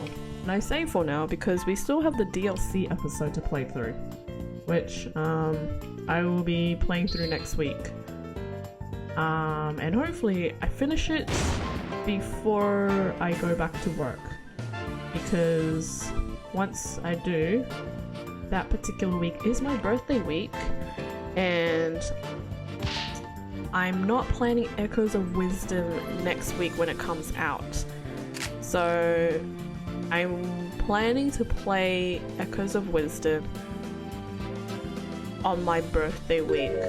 So I'm not sure what day I will be streaming yet. I'm kind of hoping maybe I could stream on the actual day of my birthday, the 3rd. Oh, Clavier, hi. The one... worst case scenario is that I won't be able to... I feel like I won't be able to stream on the 5th of October. That's a Saturday. So it probably maybe the 3rd or the 4th. If it's the 3rd, that'll be really nice. If it's the 4th, that's okay as well. But either way, I'll be starting to play Echoes of Wisdom on that week. So yeah, next week we'll just be doing this. We'll be doing the DLC episode. So we're not done with excuse me, we're not done with Dual Destinies. But tomorrow I'm gonna go back to playing Power Wash Simulator just to kind of chill and hang out with you guys, have some fun conversations. When I played it on Tuesday, it was nice. Because I hadn't really done a chill stream in a while where I could just kind of take my mind off some things and then just have a conversation with you guys as well. I have not done that since I took a pause on the shiny hunting thing. So yeah, I'll be back with Power Wash tomorrow. I heard Power Wash, yes, I'm gonna be streaming it tomorrow as a chill stream. So I'll be back to that.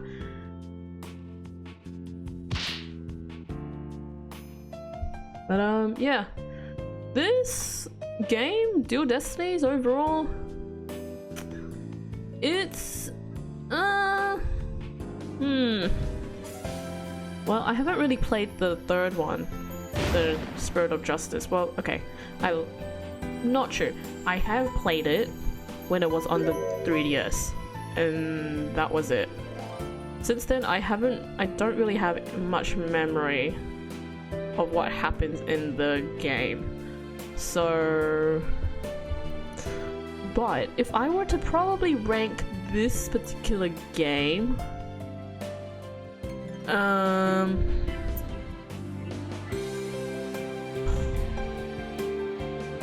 it's quite close with Ace Attorney 2, I'm gonna be completely honest. Yeah, I don't know. Probably not my favorite, in my opinion.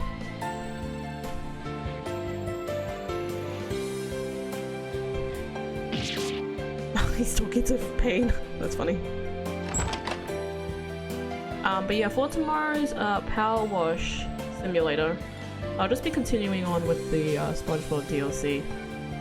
And then we'll see how much of that we do. And then I don't know when the next time I will be playing Power Wash Sim is, after tomorrow. Oh, there's actual credits. They just keep going, huh? Can I speed through this? He washes a pineapple under the sea. Gay Winnie. Love it. I love it, Rain. Gold star for you on that. I can't skip this. You guys have to see this now.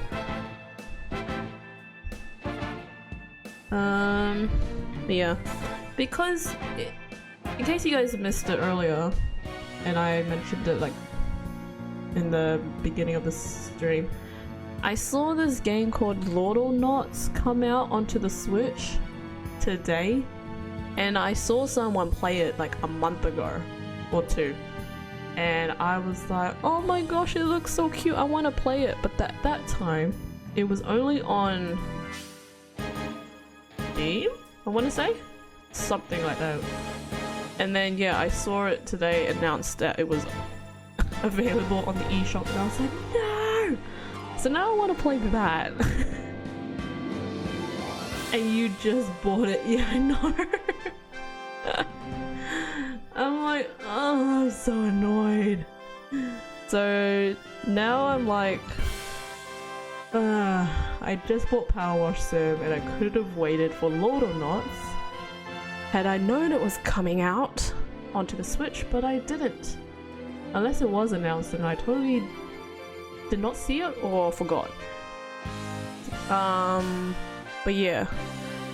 So I think once I finish the Zelda game, I could probably have a look into that Lordonauts game and see how I go with that.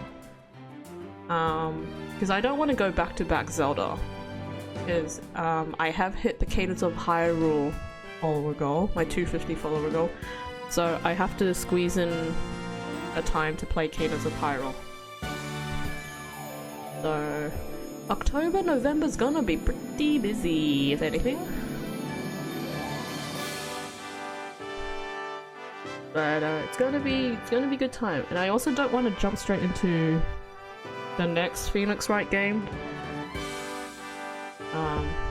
So yeah, I kinda, to be honest, I wasn't really expecting so much of this year to be packed.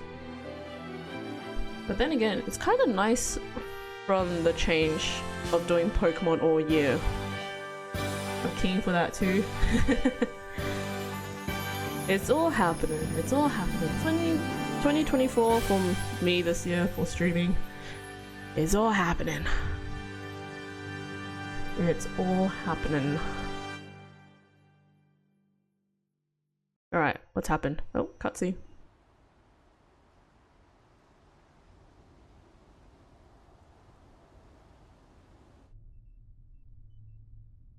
I'll be fine. I'll be fine. I'll be fine. I'll be fine. T-minus 15 seconds. 10, 9, 8, 7, 6, 5, 4, 3, 2, 1. Liftoff.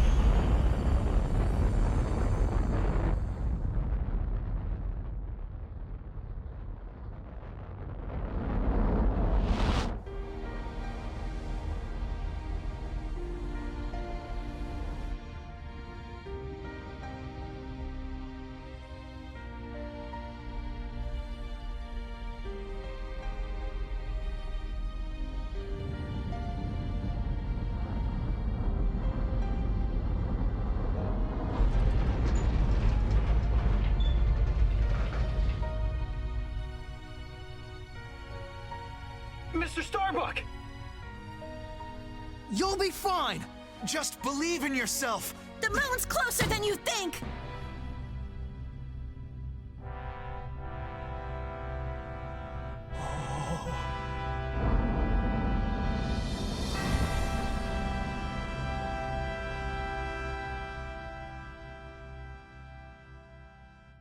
Thanks, guys. I wouldn't have made it back into space if it wasn't for you.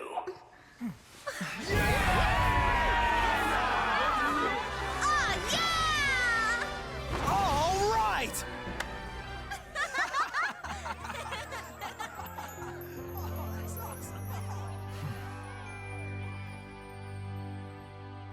Man, that was so anime.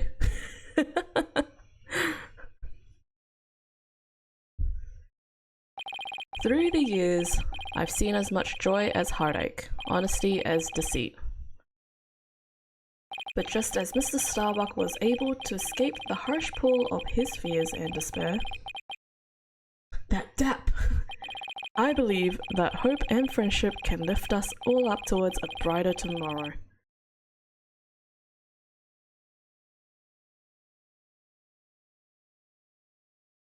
The end. You guys can't see it, but it says end behind my head. Woo! There's a sneaky story here and a healer. Continue on to the next game? No, we're not gonna do that now. No.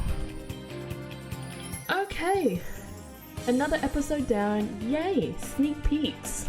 I guess we can do a sneak peek of the special episode, which is down here. So this is the special one. This one apparently takes place in between 3 and 4. Yeah. Straight into 24-hour stream. No. I need my sleep. I have been awake for way too long. Also because I've been marking. Which, by the way, I have finished all my marking. I just need to publish all the results. I am officially free from work, which means I have my second week of break to actually relax. Thank goodness. But yeah.